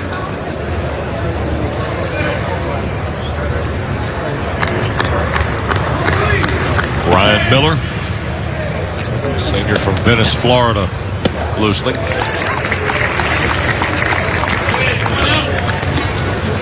One and two to Willie Escala.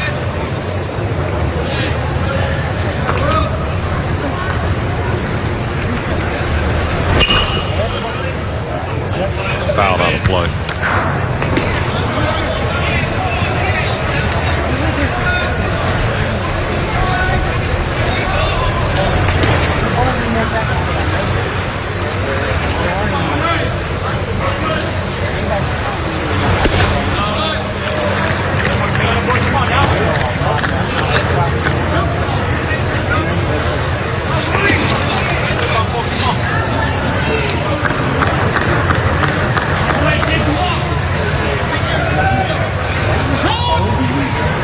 Time asked.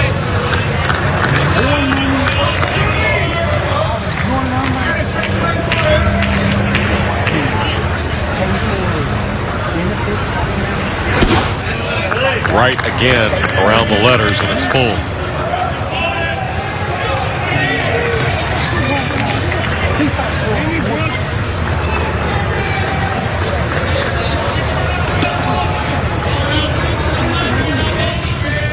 Seventh full count of the night for Brooks Crawford. That's how he's got 84 pitches in the fifth. There's a ball. Another walk. That's 3 of them. Up in the zone again. Top of the order. Zamora hit a ball hard last time out. Was back in the 3rd inning.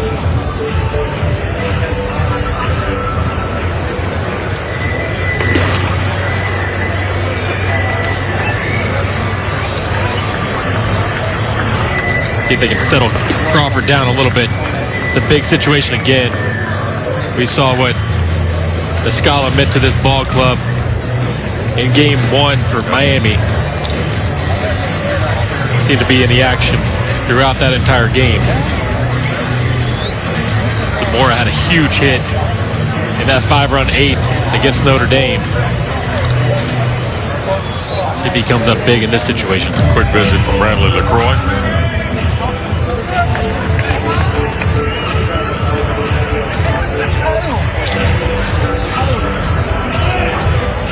And Zamora.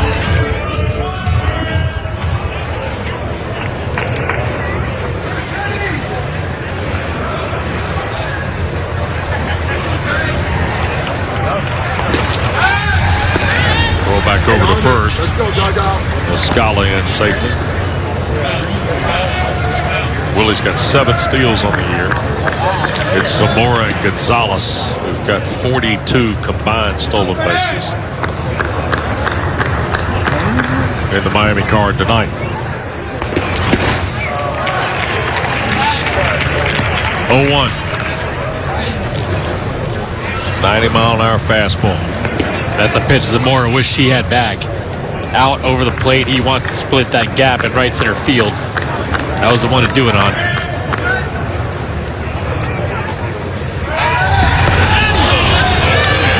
That's a little closer than I think everybody thought it would be. Did Williams apply the tag? Willie Scala, who wears a mitt around his left hand. May have gone to the bag awkwardly here. Let's have a look. Oh, it didn't look like he did. Just need to regroup. Oh, yeah, I can see where Scala landed right on that left hand.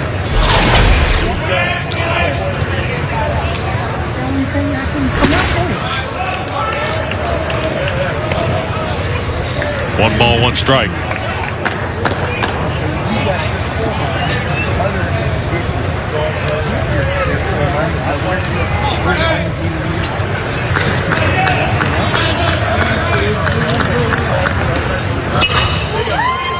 To Green, flips to 1. Davidson on to first. How about that? Huge double play. 4-6-3 off the bat of Freddie Zamora. First double play in the ball game takes care of the Miami threat. Middle of the 5th, coming up from Durham, still tied up at 1.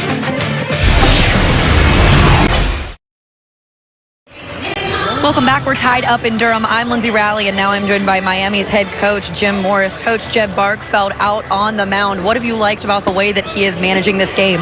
Well, both guys are pitching well, and both teams are playing good defense, and we both got one big hit to score a run, but it's a well-played game from that standpoint. We missed a pop-up we should have called, but overall it's a very good game. Your team was able to tie this up. What do you feel it's going to take in order to get the lead?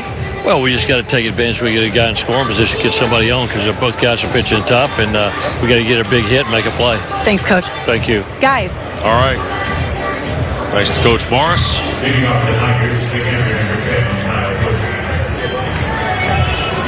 Kyle Wilkie with Seth Beer and Chris Williams.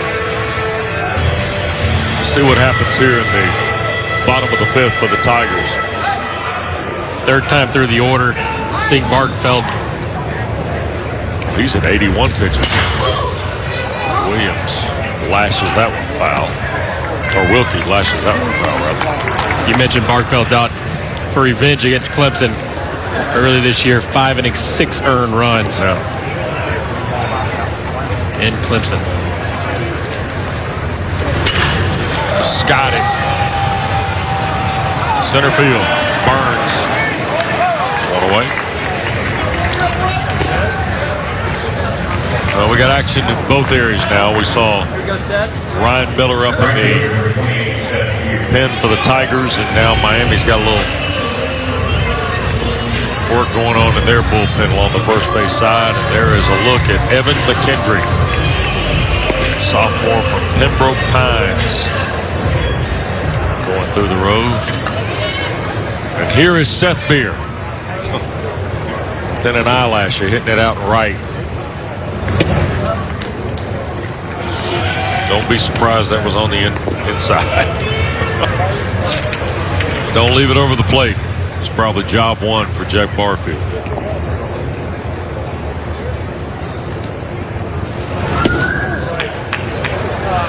2-0. Yeah, but he's setting up that outside part of the plate. Again, first pitch, first at bat, trying to go away, doubles to left. Then he started pounding him in. And the second at bat, just missed that fly ball to right. 3-0. He's got to come with a fastball. Oh boy. If I'm Monty Lee, I think I'm turning Beer loose right here. On 3-0 count? Yeah. Absolutely. I still want his approach up the middle. I'm turning him loose. 4-pitch walk. 5th of the night for Jeff Barnfeld. First baseman number 27, Chris Williams. He's now walked 2 of the last 4 he's faced. Williams has 2 walks on the day already. There's also been a walk in each inning, Nick. Not a good sign. You can't continue to walk guys and expect them not to score. 87 in for the left-hander.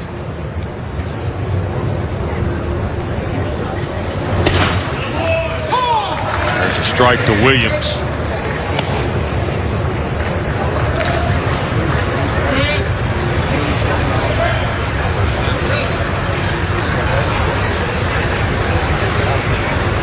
See the details on Williams even.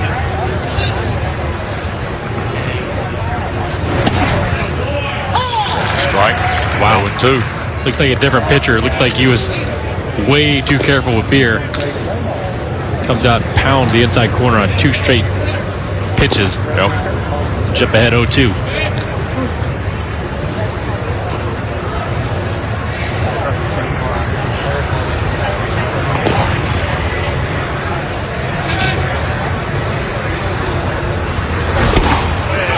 Swing and a miss. Struck him out. 2 away. 86 right by him. That was quick. 4 balls for the walk. 3 strikes. And now there's 2 away. There's Patrick Cromwell. It's a joy hearing that sound. The mitt popping. Yeah.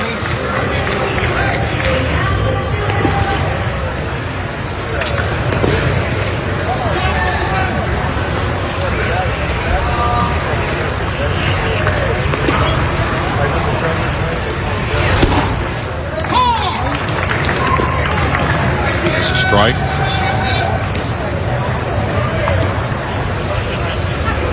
Cromwell from Costa Mesa, California. 241 on the year. Yesterday, 1 for 4.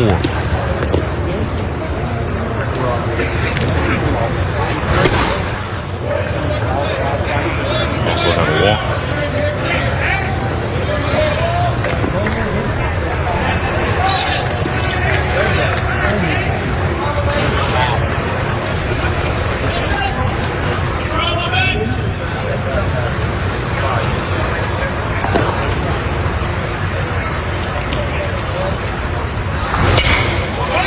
Fly ball.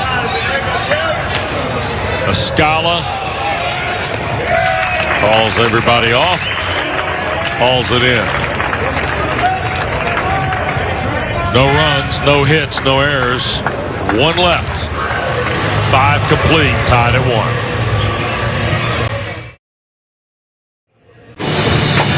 2018 ACC Baseball Championship is brought to you by Mayfield Creamery Ice Cream, a proud partner of today's ACC tournament coverage.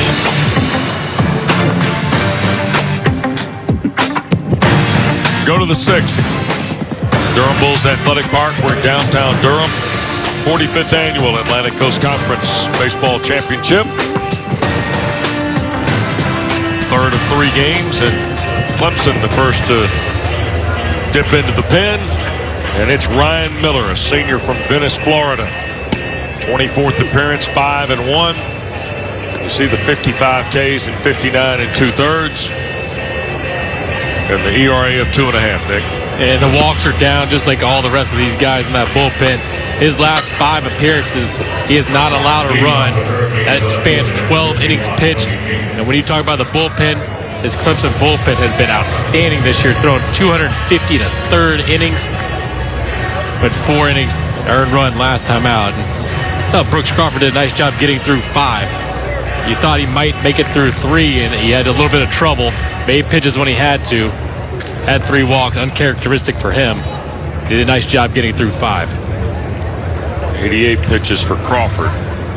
Bartfeld's in the same neighborhood, by the way. Wouldn't be surprised if we see a new Miami pitcher in the bottom of the frame. Tony Jenkins leads off the 6th inning. 0 for 2 tonight.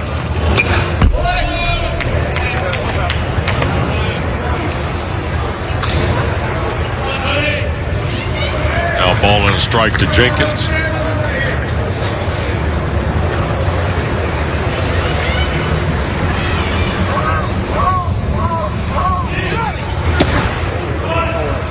Breaking ball missed.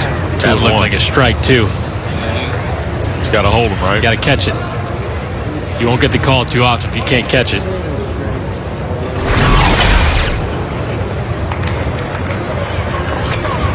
That was a strike, by the way. Unlucky for Clemson.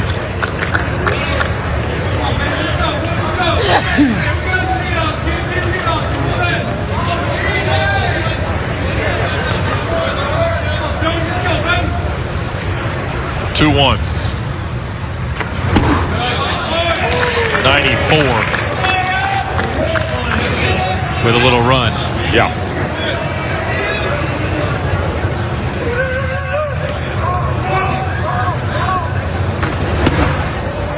Pop the mid there. Ryan Miller listed at 6 feet 180. He is slinging it. Called strike 3. Jenkins flipped the bat.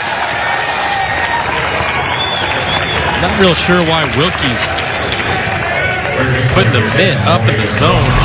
With this kind of movement, you want it down. Good pitch, backed up a little bit. Throws Jenkins. Yep. Part of the plate. 1 away, and here is Romy Gonzalez.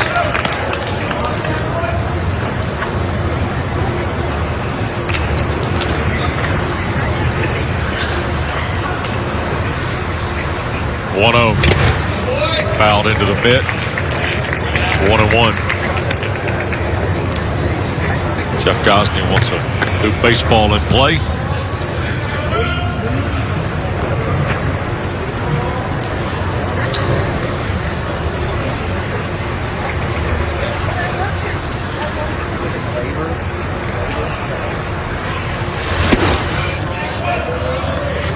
Some serious movement right there. Easy gas. It's 93 and it's not stressed, is it? No.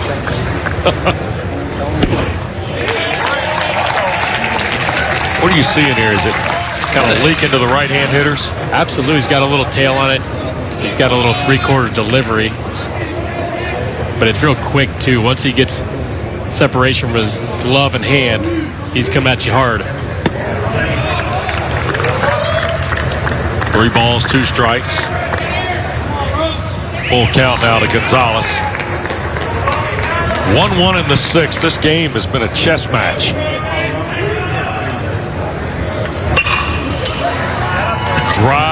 to center. Wharton in stride. 2 away.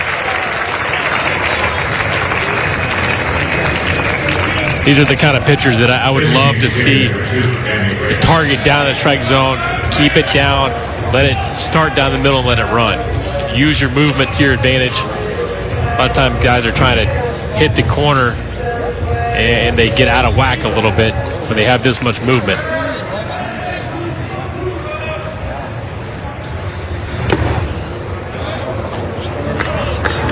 Here's Reyes.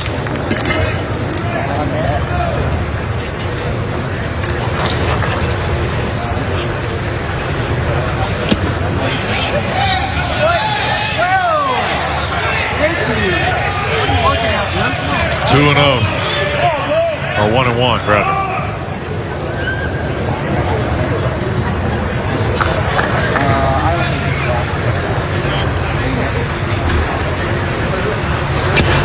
Fouled off.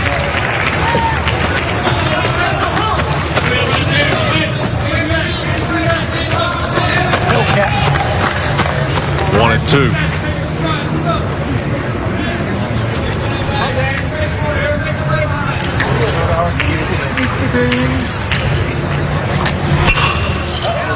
To right and fair. Drops down in front of Beer. Look here now. He'll be out by 5 feet. Beer does have a strong arm, even though he's not that fleet of foot. Got around his baseball nicely. Excellent throw. Single retired, 9-4 for the out. No runs, no hits, 1 hit. No errors, nobody left.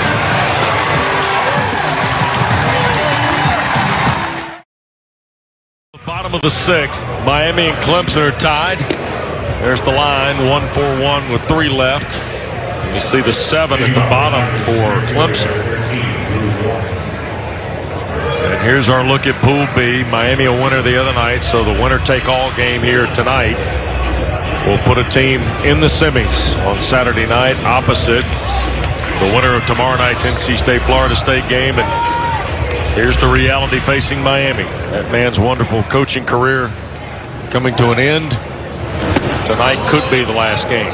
Miami has no guarantee their name will be called on Monday when the NCAA baseball tournament pairings are announced.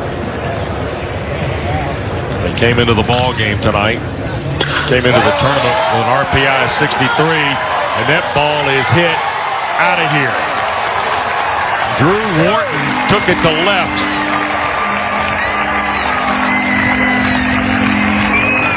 And it's 2-1.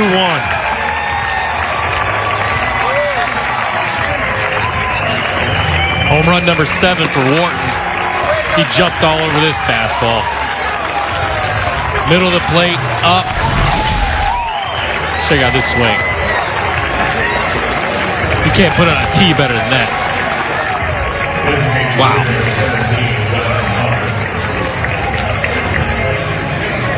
Right on the top of Tobacco Road, Wes. Yeah, almost broke up Frank Gore's dinner, didn't he?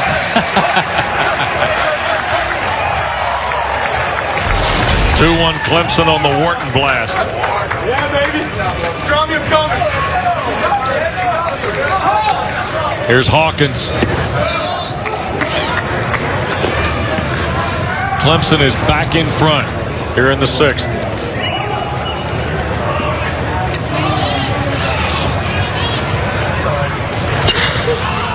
Skies it.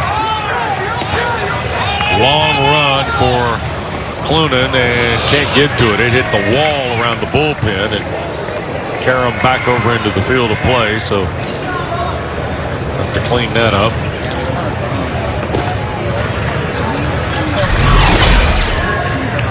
Look at See this. that corner of that wall right there. They caught up. Get a chance to catch that too.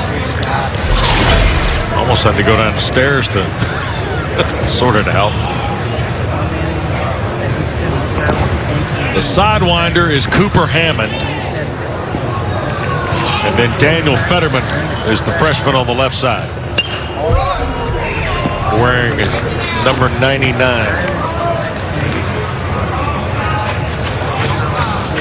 Not to be confused with Ricky Vaughn.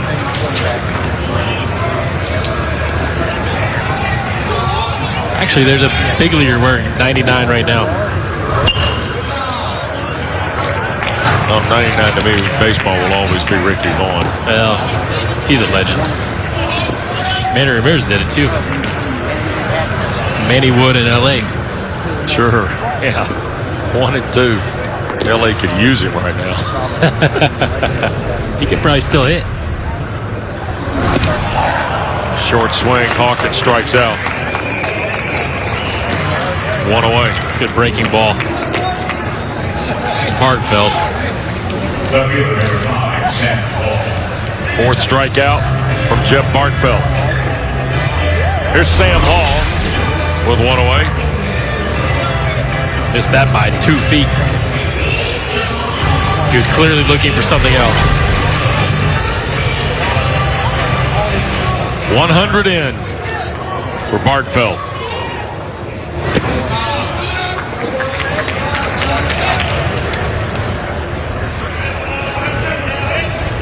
Clemson Tigers 44 and 13. Trying to get to Saturday night to meet the winner of Florida State and NC State.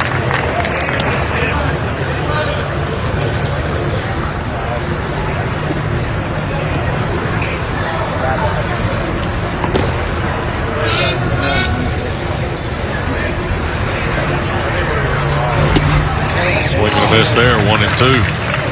Pulled the string on that one. Looks like Bartfeld trying to make a statement after the home run to Wharton. Punch out Hawkins on a nasty breaking ball. He's 1-2 here to Sam Hall. Strike him out. Another one. Strikeout number 5, and it looks to me as though Bartfield's frustrated with that mistake. He does not want that to happen again. Another nasty breaking ball here.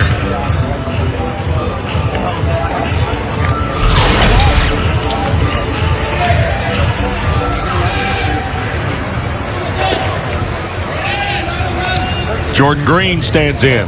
3rd time tonight. Got an RBI to produce the first run. That's in the dirt. 1-0, and Lindsay, we've been trying to find out about bamboo tonight. Yeah, we sure have. Well, guys, I found the answer. You know, Clemson football coach Dabo Swinney spoke to the team last year, and he referenced how bamboo grows, how you plant it, and it doesn't immediately take off and grow. It takes time to reap the reward. So Jordan's green sleeve is a reference to Dabo's talk to the team. And when Green was asked about bamboo and the story, his answer was patience is key. Keep doing the right thing, and good things will come. I'd say so far the RBI tonight produced the lead run. Jordan Green's done a pretty good job defensively as well tonight for the Tigers.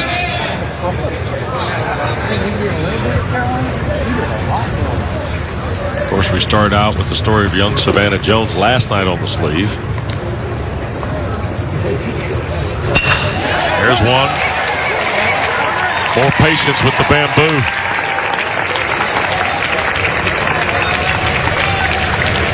Sometimes it works. Yep. It works. You gotta keep trusting it. But I like that thought process, though. A lot of times guys don't get the opportunity they want. A lot of times they don't have the success that they really want to have, and you have to keep working at something to see the big picture. And Jordan Green's been big for this club. I like the fact that he thinks that way. I think that's going to be it for Jeff Bartfeld. J.D. Arteaga's out. This may be a much of a discussion about how you feel and where this ball game is, and guess who's back up, right? Davidson's back up, and he's looked a little bit different today than he did yesterday. Yep. I think Bartfeld is the right guy in this situation. He's had his number 3 times tonight.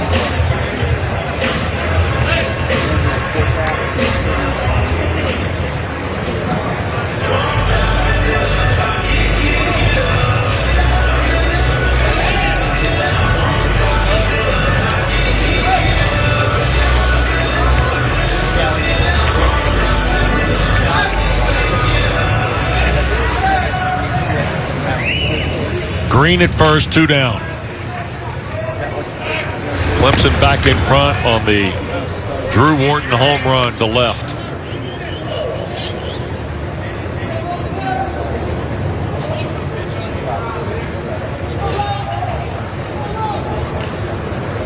Eight steals and 9 tries for Green.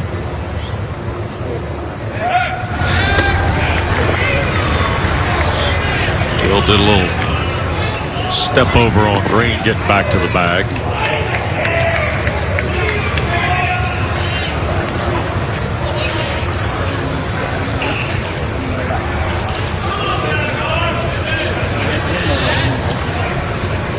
Davidson waits.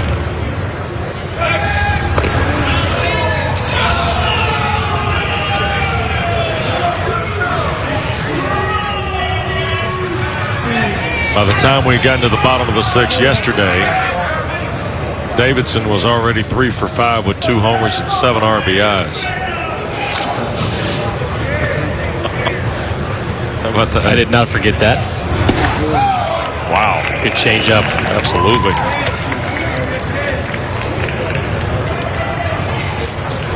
I would like to see Davidson try to go the other way a little bit more from the right side of the plate here. That was a change up away. Looking dead pull in that situation. He could split that gap in right center field pretty easily.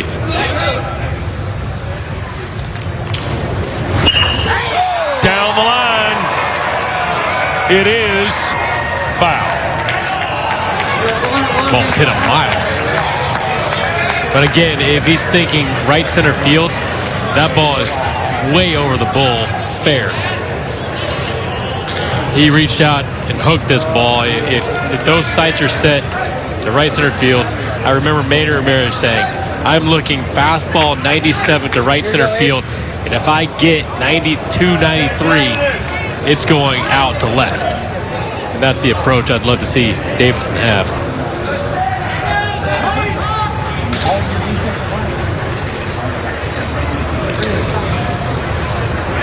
They got to call time to reset the park benches up there on the plaza.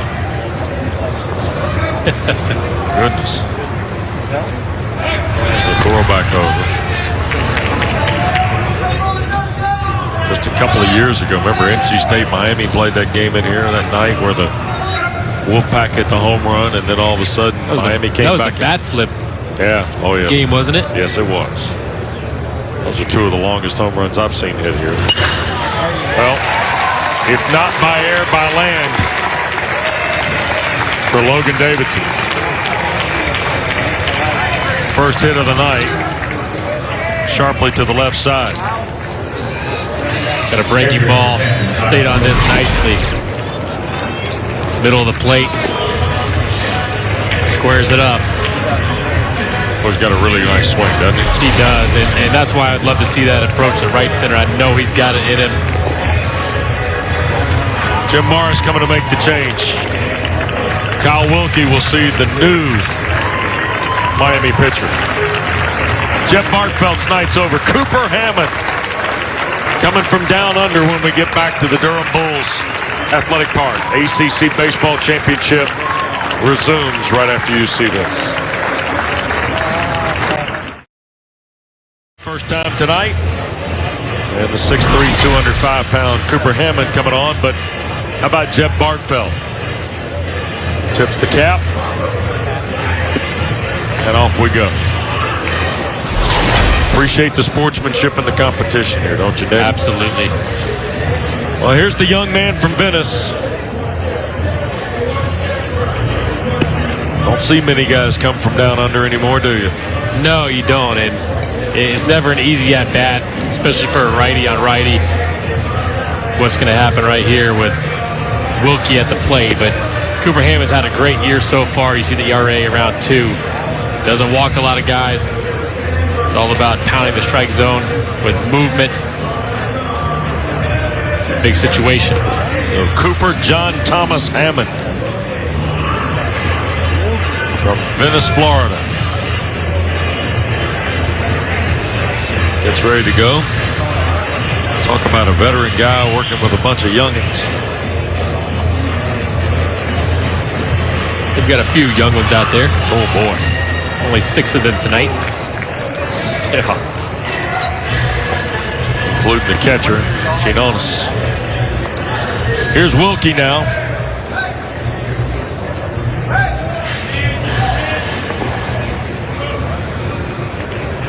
Two outs and 2 on. Green out at second. Davidson is at first.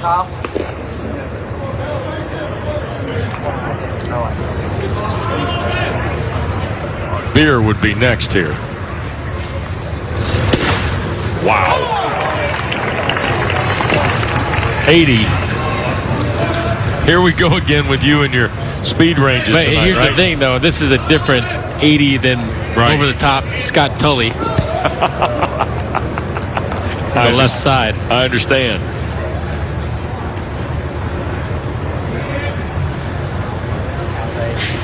There have been some successful big leaguers throwing down under.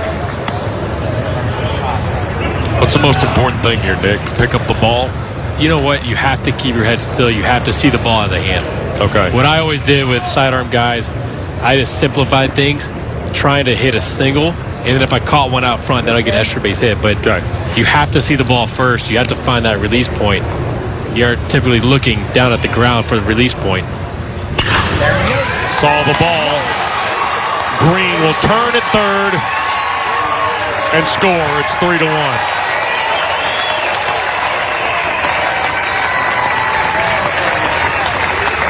RBI for Wilkie. Run is charged to Bartfeld. Not trying to do too much, not trying to hit a home run. Simplified. You see the head staying still from Wilkie. A huge hit and a huge run for Clemson.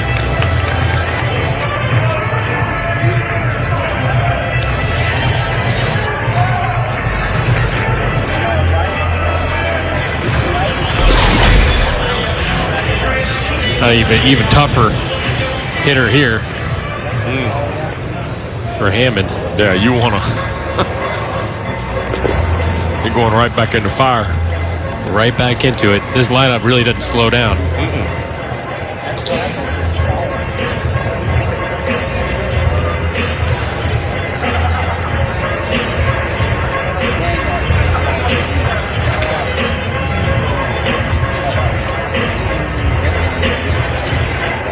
So here's Beer. Remember now, he's homered in 4 straight games. And Jim Morris coming to make a change. Fans don't like it, but he has to do it. Yeah, you can't.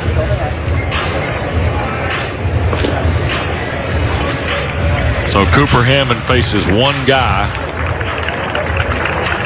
And Frankie Bartow, who pitched the other night against Pittsburgh, is back for more here on a Thursday.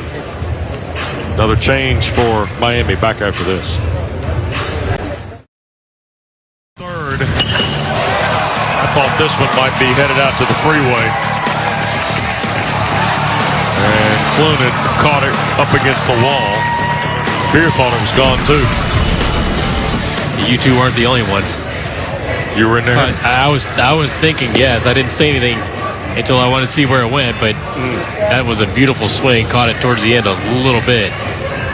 So now he's hit homers in 4 straight games. He's bidding for the Clemson record. And here is Frankie Bartow, who worked an inning and 2/3 on Tuesday night against Notre Dame, and 6'3", 200-pound junior from Miami. 2016 All-America freshman, when he went 6-0 with a 2.72 ERA and 12 saves last year, and is being called in now to stop this out.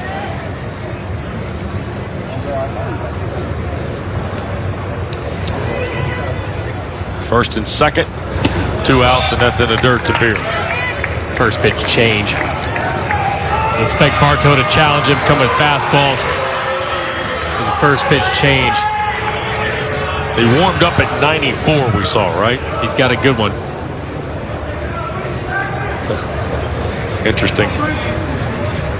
Quinones right out there to talk to Bartow. And Jeff Gosney followed right behind.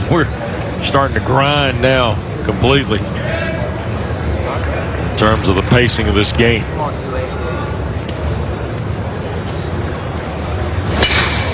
To right, into right field.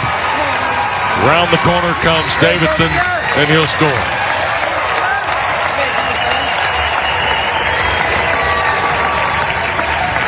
Beard jumped all over that.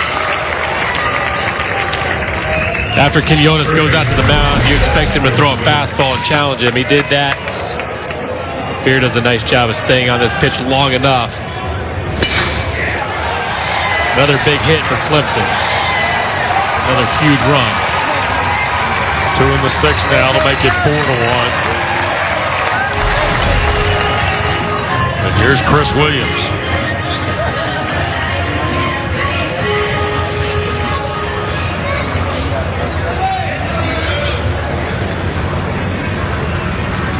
Williams has walked twice and struck out. Wilkie's at third, Beers at first.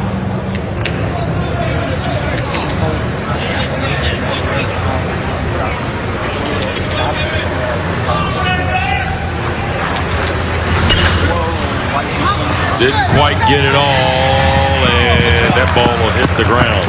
How about chasing your knuckles? That ball ran all up in the kitchen of Chris Williams. Romy Gonzalez tried to flag it down, and it was just all wobble-jawed when it came off the bat. Check this out. Look at that movement. Ow!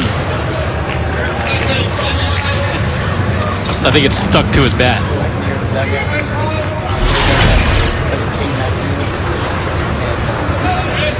1-1.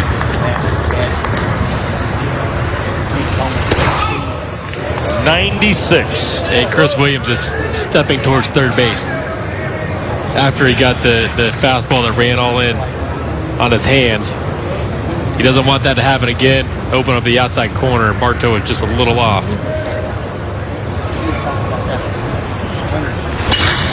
To right. Clunan going back. Gone. 3-run oppo for Chris Williams. Talk about making an adjustment. We saw him hit the bull in game 1 for Clemson. Goes opposite field after getting a pitch off the knuckles for strike 1.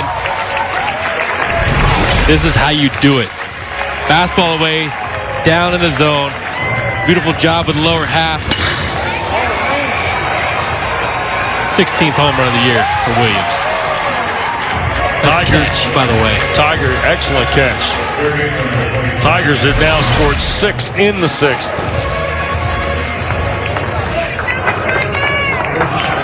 Five of the runs with 2 outs.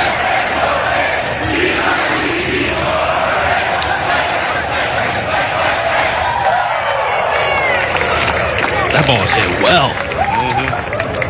Love it. Yes, it was. Wasn't a bad pitch by Bartow either. Tough play. Escala flips to Bartow covering. And that will take care of Clemson off the bat of Cromwell.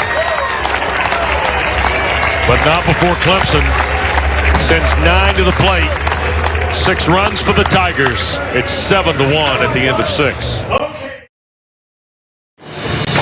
The 2018 ACC Baseball Championship is brought to you by Hardee's.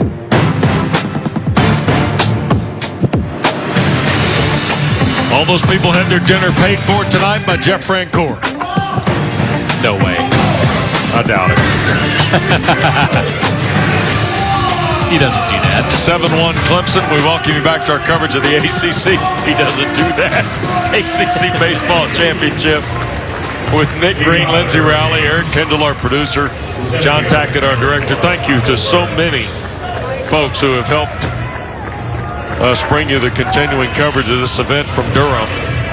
9th time we've been in this facility since 1996. 11th time in the city of Durham, and great host here from the Durham Bulls organization, Scott Strickland, their assistant GM. George Abel and the folks with Capital Broadcasting done a phenomenal job hosting the ACC for this event that started in earnest on Tuesday and culminates Saturday at noon with the championship. We got 3 games tomorrow for you on our regional sports network. Nick and Tom Wormy will be here at 11 a.m. for Duke and Louisville in a winner-take-all game to the semis.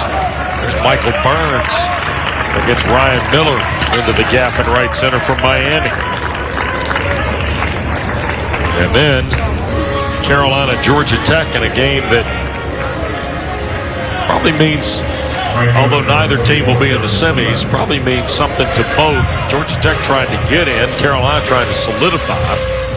So it is not meaningless in that sense. It's meaningless in terms of this event, not meaningless in terms of the postseason.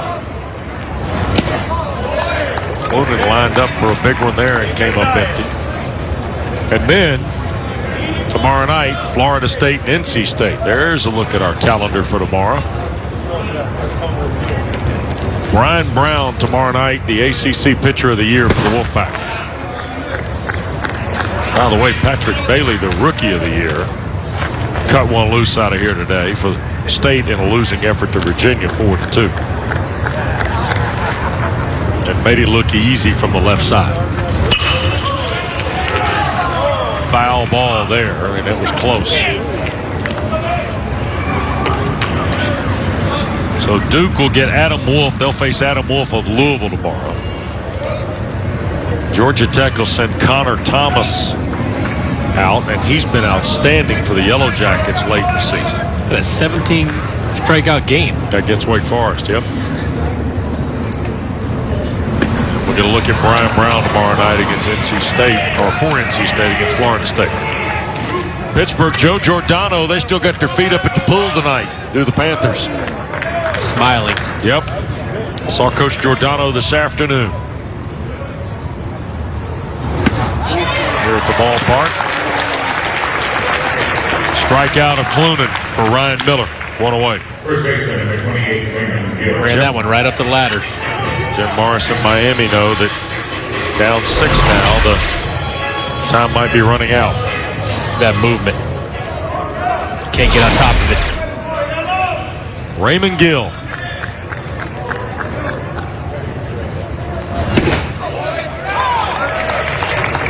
How big is the play in the 4th?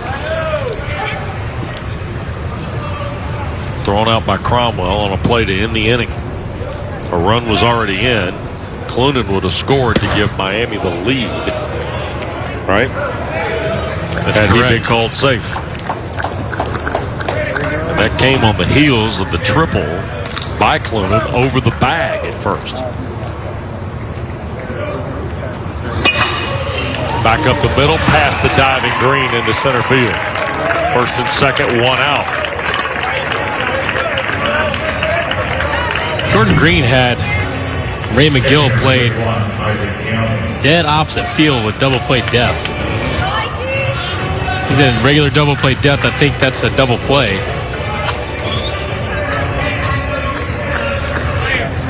Nice swing by Gill. Gill aboard at first. Burns down to second on the single.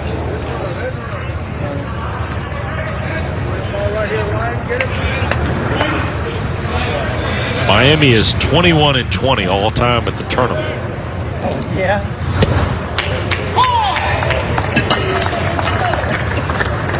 They won this tournament one time since joining the ACC. 2008 at the ball grounds of Jacksonville. They lost the 2012 title game in Greensboro to Georgia Tech. They are 7-3 playing tonight in their last 3 years at this event. And I tell you that because in the previous 4 years prior to the last 3, they were 6-7. Now that is an evolving style change of formats from double elimination into pools and that type of thing. Remember, pool play started in 2014. That was the first year of pool play. And there was a sense of pool play in 07, but there was still a double elimination component with it for a couple of years.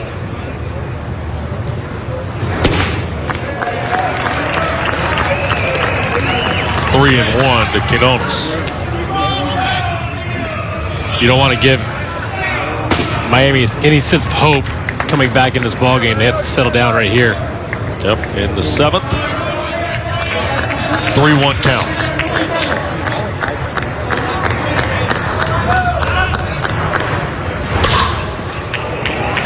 That'll be foul, I believe. Williams will give a good run to it, but not in time. Full count now to the freshman receiver, Quinones.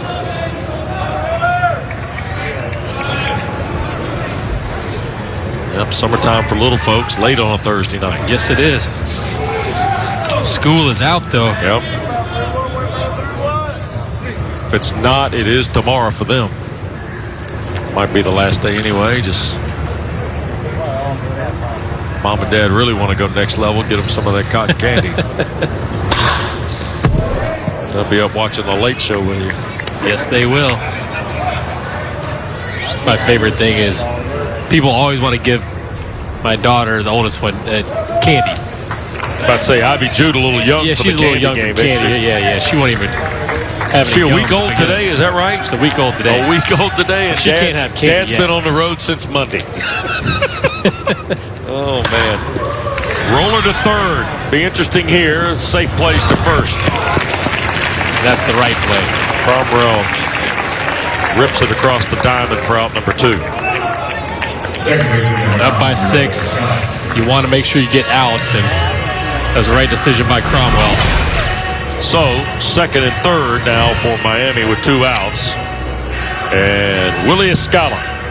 Sacrifice bunt in the 2nd and a walk in the 5th. Everybody wants to give her candy, though, and Yeah, how's that go? and we're the ones that have to wear it. Yeah. Bring her home, and she's wild, doesn't sleep. It's not fair. It's not fair. Not fair. I want to go to sleep, too.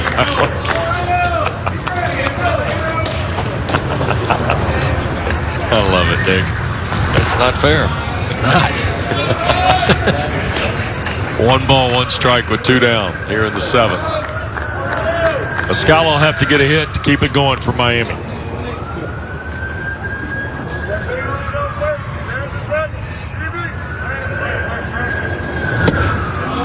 Breaking ball. 2-1. This would be a big hit for Miami if they can get a hit from Escala here, score 2 runs. Not out of the ball game. Nope, but need a hit. And won't get it here. Play behind the back, Davidson. That takes care of the Canes. No runs, 2 hits. No errors, 2 left. Stretch time in Durham.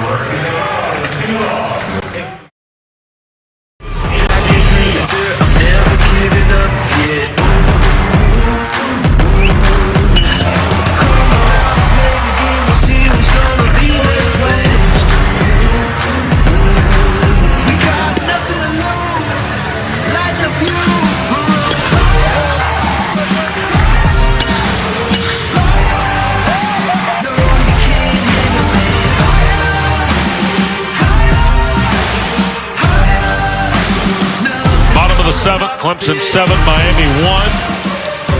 See our game summary. Jed Bartfeld threw 111 pitches over 5 2/3. Brooks Crawford 88 over 5.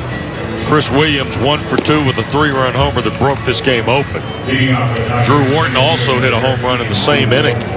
Part of a 2 for 3 night. And as we go to the bottom of the 7th, Frankie Bartow's back out there for the Canes. Just 7 pitches in.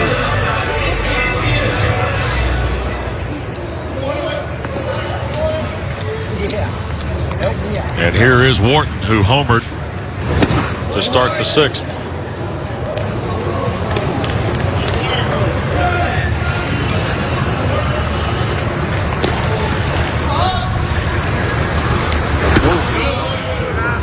And break the tie, by the way.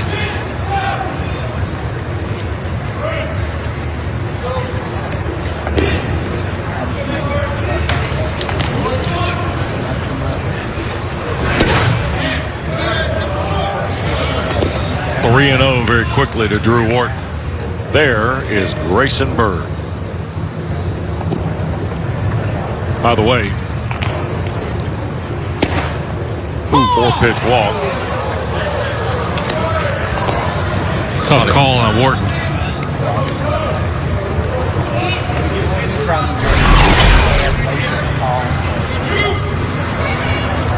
I don't think they caught the front corner, but Wharton's got a chance here at 3-1. It's a nasty pitch. Little sink. Back door to Wharton on the outside corner.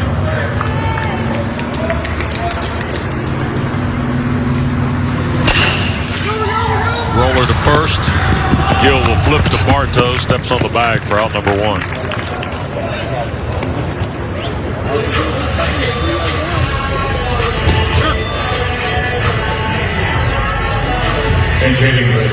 Here's Grayson Bird. Where's our man Birdie? He's stressing somewhere. Somewhere. Yeah. Grayson's had a nice year. 9 home runs. He had 1 career home run coming into this year. Got a note on social media earlier tonight that Paul Bird needed to be back up here to get Clemson some more runs. Clearly, he didn't need to be up here. Although it was fun. Yep.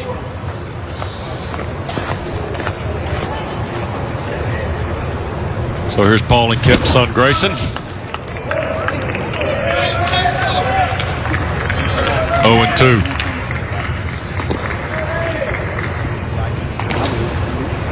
Nick, why don't you go get Grayson a suit like Birdie got you a suit? Well, when his career's over, right? Thought about it, but yep. I don't know if I can afford that right now. One that can hold. Got 2 kids. Wes, I've got 2 kids to feed 3 women. Bye-bye. 15 years. That suit you had, 15 years of that suit. The suit was a humdinger. Yes, it was. 2-2 to Grayson. I was talking to Paul's wife before the game today. Very nice lady, Kim. She's wonderful. Yep. She thought it was a cheap suit. I had to tell her it was not. Came from Nordstrom. Hugo Boss. What color was it? It was blue. Blue. Nice. Shoot, everybody needs a good blue suit. Yeah. Maybe he'll buy me another one. We'll see. Actually, he gave me some eggs last time I was at his house, so that was good enough. 3-2. Oh, called strike 3. Not much you can do with that pitch. Gotta tip your cap. 96 down and away. A little bit off the plate, actually. Sam Hall.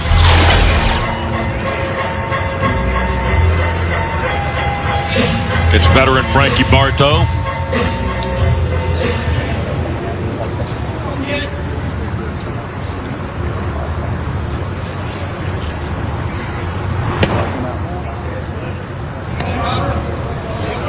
Ball 1.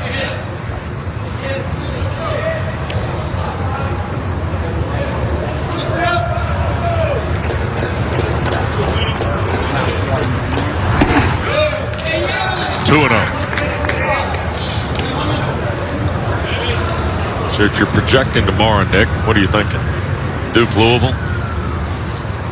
It's going to be a tough one. Boy, Pollard and the Blue Devils played a long time ago, didn't he? 13 innings. There's a high hop. But Louisville swung the bat, though, game 1. Zamora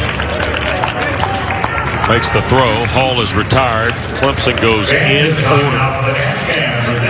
Come back. More thoughts on tomorrow's 3-game slate. Clemson looks like they're headed to the semis. Back after this. Top of the 8th. Jim Morris looking on. And the real possibility, Nick, that these might be the last 6 outs of his illustrious coaching career at the University of Miami. 28-25, they're the 7th seed here. You see the RPI, they do have the second longest streak in America right now at 11 wins, but that hangs in the balance tonight. Clemson leads 7-1, and of course, his 25-year run at the U has been celebrated all year long. when it was announced in early February that this would be his final campaign at Coral Gables. Had an opportunity to meet his wife Nan this afternoon and their son Will.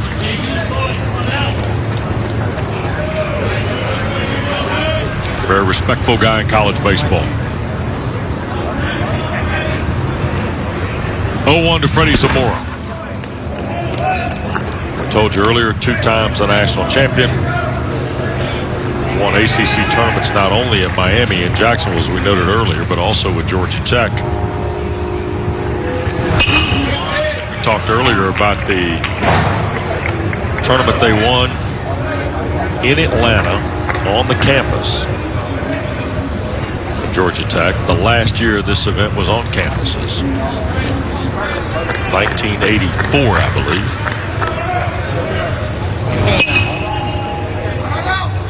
Fouled out of play.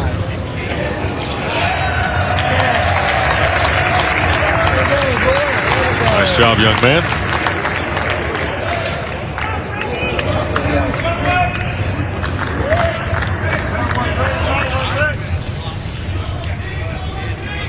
They won 1985 in Atlanta. On the ground to Green. Georgia Tech then won 85, 86, 87, and 88. Once in Atlanta, once here in Durham, and 2 years in Green. And then he would not win again until 2008 in Jacksonville. It's the only championship Miami's had in the ACC. 1 out shot to third. Cromwell delivers again. Third baseman number 10, Romain Gonzalez.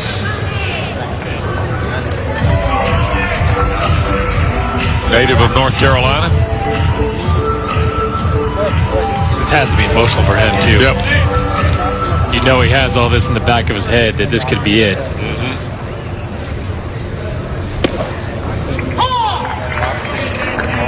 There is a possibility the Canes are hoping to have their name called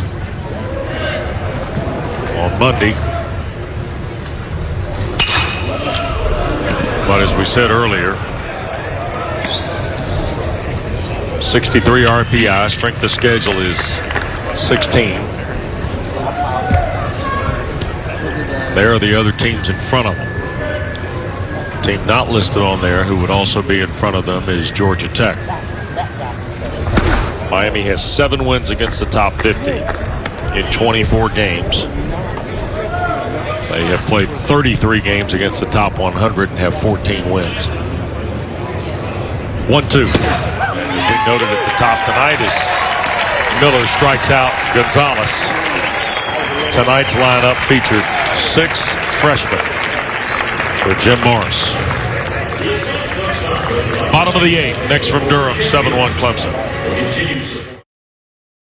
We go to the bottom of the 8th.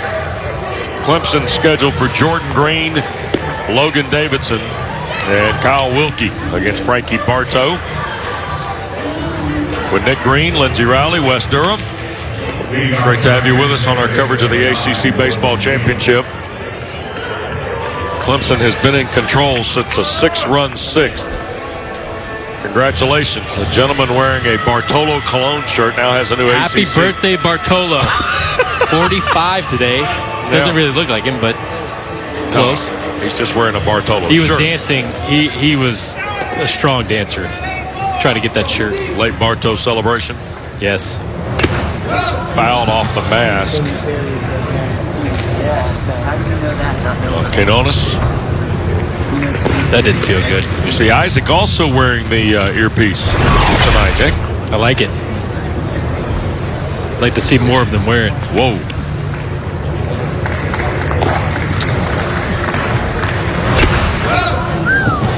Whoa. Go up strictly by sound, you know that hurts. 0-1. Ball and a strike, so saw Brandon Martirano wear one last night. Kyle Wilkie at Clemson. I'm in. Quinones tonight.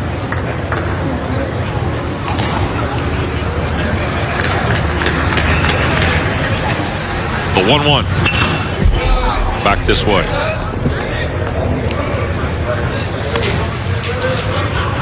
So Louisville hit it good 2 days ago. Duke played 13 frames today, but the Blue Devils, Chris Pollard team just keeps finding ways. It's a solid team. Yep. I don't know, with Wolf throwing. Yeah. And with that lineup, Louisville runs out there. It's not going to be easy for Pollard and the Blue Devils. No. Got a thought on State and Florida State tomorrow night? I think NC State bounces back. I really do. Green going to be a strikeout victim. That's 2 down. Or 1 down here in the 8th. Brian Brown goes tomorrow night for the Wolfpack, by the way, the ACC Pitcher of the Year. Saving the right pitcher for the right time. Well, and you know what? If you're NC State kind of in that position, that's one of the advantages of the right finishing move. 3rd in the league, right? That's right. They can afford to do that. Yep.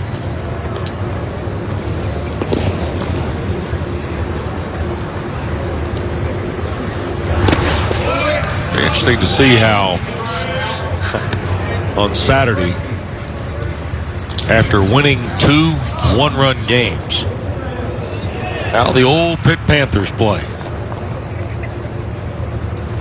You know, you almost wish, if you're Pitt, oh, wow. That caught home plate umpire Jeff Gosney, I think. So you break a hand right there. By the way, I had an interesting thought. Caught him on the forearm. That didn't feel good. Matt Pidich threw 83 pitches on Tuesday. 7 innings.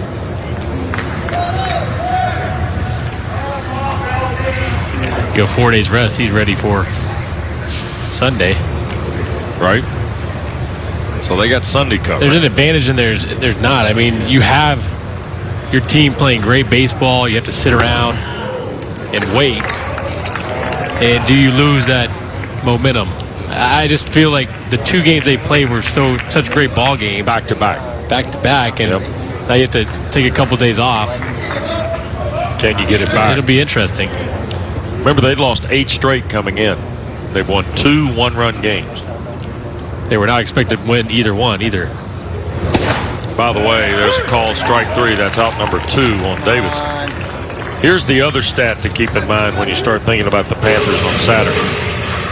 Through their 2 games here at the ACC tournament, the first 3 batters for Georgia Tech and the first 3 batters for Carolina are a combined 1 for 24. The only hit belonged to Michael Bush last night. You aren't going to win many games like that. So, whatever's in the elixir, Pittsburgh has had the front 3 of both teams they've beaten go cold. The wrong time. And we spent a little bit of time last night talking about the power Carolina had at the front. Well, you know what? Murray, Bart, Bailey, those guys at Georgia Tech Club have. swung the bat well all year. Wilkie skies it out of play. Give Joe Giordano and Jerry Oaks, his pitching coach, a lot of credit. They have found ways. Can they now, and to your point, Nick, regain and sustain that momentum again? We'll Stop and start. I've seen it at the big league level, too, in the playoffs. Guys that are great all season long end up struggling in the playoffs. Wilkie down on strikes. Miami down to their last 3 outs. Jim Morris possibly down to his last 3 outs as their head coach. ACC Baseball Championship. We salute them. All their hard work, all week long. Top of the 9th, Reyes, Burns, and Clunan for Miami.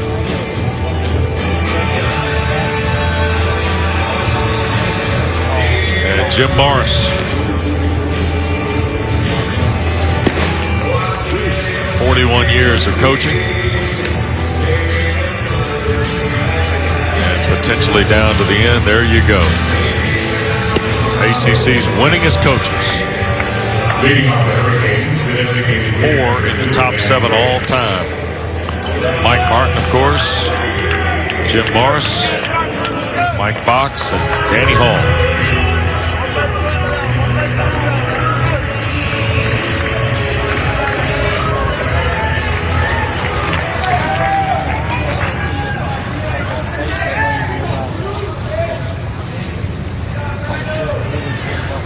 Hired by Paul D. in November of 1993 was Jim Morris from Atlanta. Pitch away from ball 1.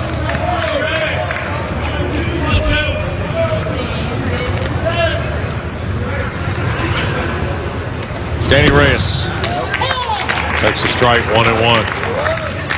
Where Ryan Miller has been steady since coming on. 3 innings, allowed 3 hits, struck out 3. Off the ground, foul at 3rd. 1 ball, 2 strikes.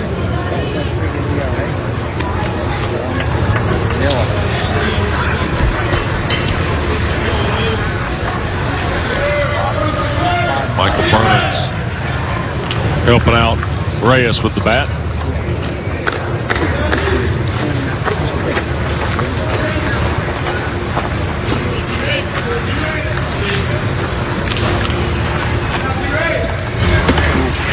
Off the plate, 2-2.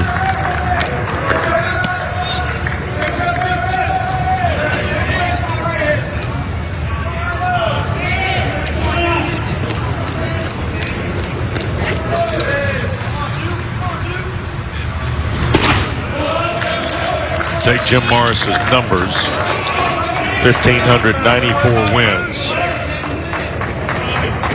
41 years, that's an average of 39 wins a year. Pretty good. Yep. Nice play, Cromwell. Long throw, got a bounce out of it. The tag down for Williams.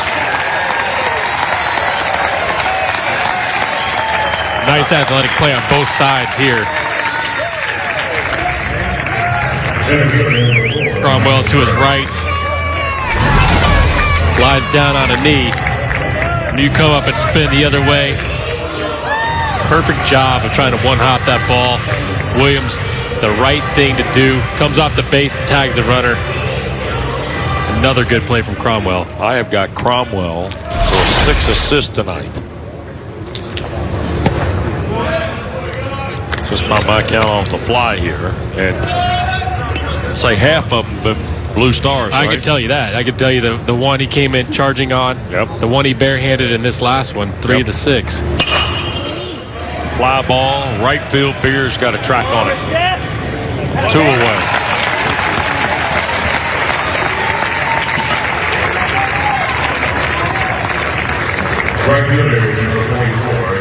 So Miami down to their last out here at the championship and possibly on this 2018 campaign.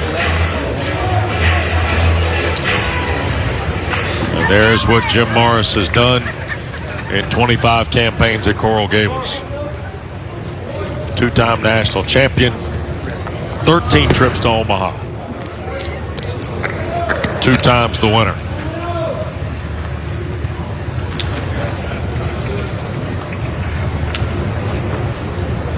The 1-0.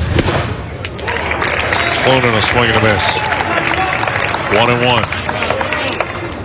Clemson on the way to win 45 that would push them into the semis.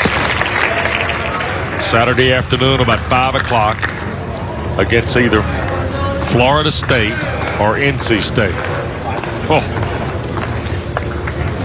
pretty good ball games there now. 2-1. Clonin to center. And it will drop in front of Wharton.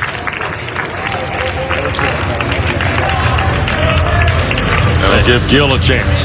Second hit of the night for Clonin. He's 2 for 3. RBI. Another good swing. Good looking freshman, huh? I like his swing. He doesn't have a whole lot of power right now. He's a small guy, but add a few LBs on him. Never know what can happen. Gino DeMare, who will take over this baseball program. Swing and a miss by Gill. There will be a payoff at some point to all these young guys. We said the best thing about the 6 freshmen is they'll be sophomores. The old Al McGuire line, if you will. On the ground at third, Cromwell can't find a handle.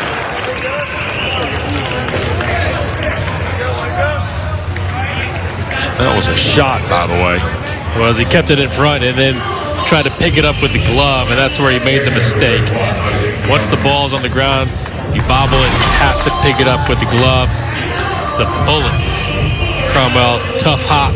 See him try to glove it instead of picking up with a bare hand. Error on the third baseman. First one of the night on the Tigers.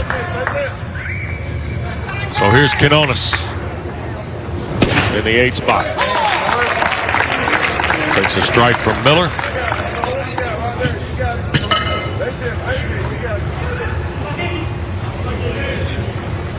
The 0-1. Swing and a miss down the hole at 0-2.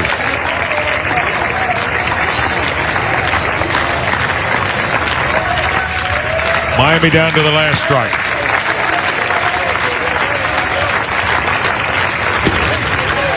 Off the plate, 1-2.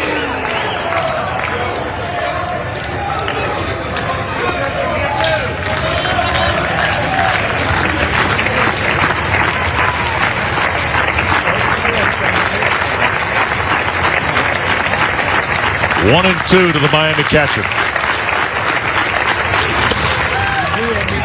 Fly ball on the line. Williams cannot hang on to it.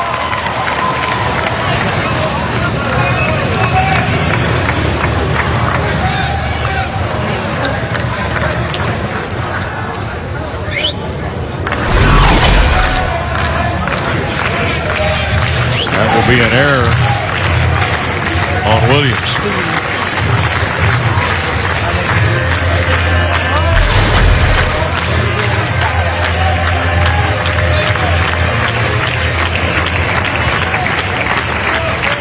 One, two.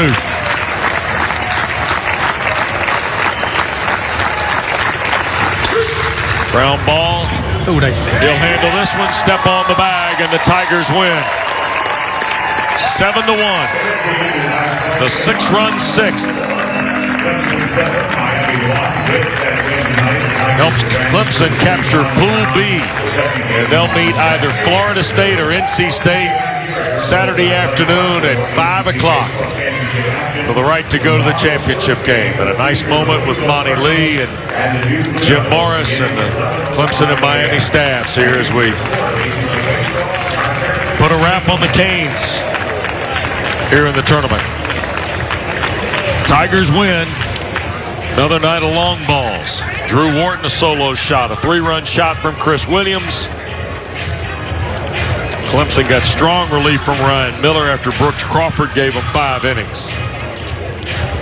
And Jim Morris's run in the ACC tournament is now over. 7-1, Clemson a winner. Final comments, and we'll set the table for a busy, busy Friday. And here's the look at Clemson. They'll get the winner of Pool C. That'll be either NC State or Florida State. Pittsburgh to meet the winner of Duke and Louisville on Saturday at 1 o'clock, the Cinderella 12C. And for Jim Morris in Miami, they'll wait and see what happens on Monday. But 7-1 the final tonight. Clemson is a winner. Step aside. Set the schedule for you for tomorrow when we continue from the ACC Baseball Championship. Tonight, Ryan Miller picks up the victory, 6-1. And here's a look at tomorrow's schedule. Louisville and Duke at 11 a.m. with Tom Wormy and Nick Green. The winner meets Pittsburgh on Saturday in the first semifinal. Georgia Tech and North Carolina. Postseason implications potentially for the Jackets. National seed implications for the Tar Heels. Then tomorrow night, 7 o'clock, Florida State and NC State. Winner of that will meet the Tigers on Saturday afternoon at 5 o'clock in the other semifinal. Well, Might be the end of it for Jim Morris as the coach of Miami tonight, Nick. If it is, great run, huh? Absolutely. He's done a great job. And he left this team in good hands, too. They have a lot of young talent. Down the road is going to be some big talent. And you have to tip your cap to Jim Morris. 5 ACC titles in his career at Georgia Tech and Miami. 2 college national championships in 25 seasons at Coral Gables. Congratulations on a great ride to Jim Morris.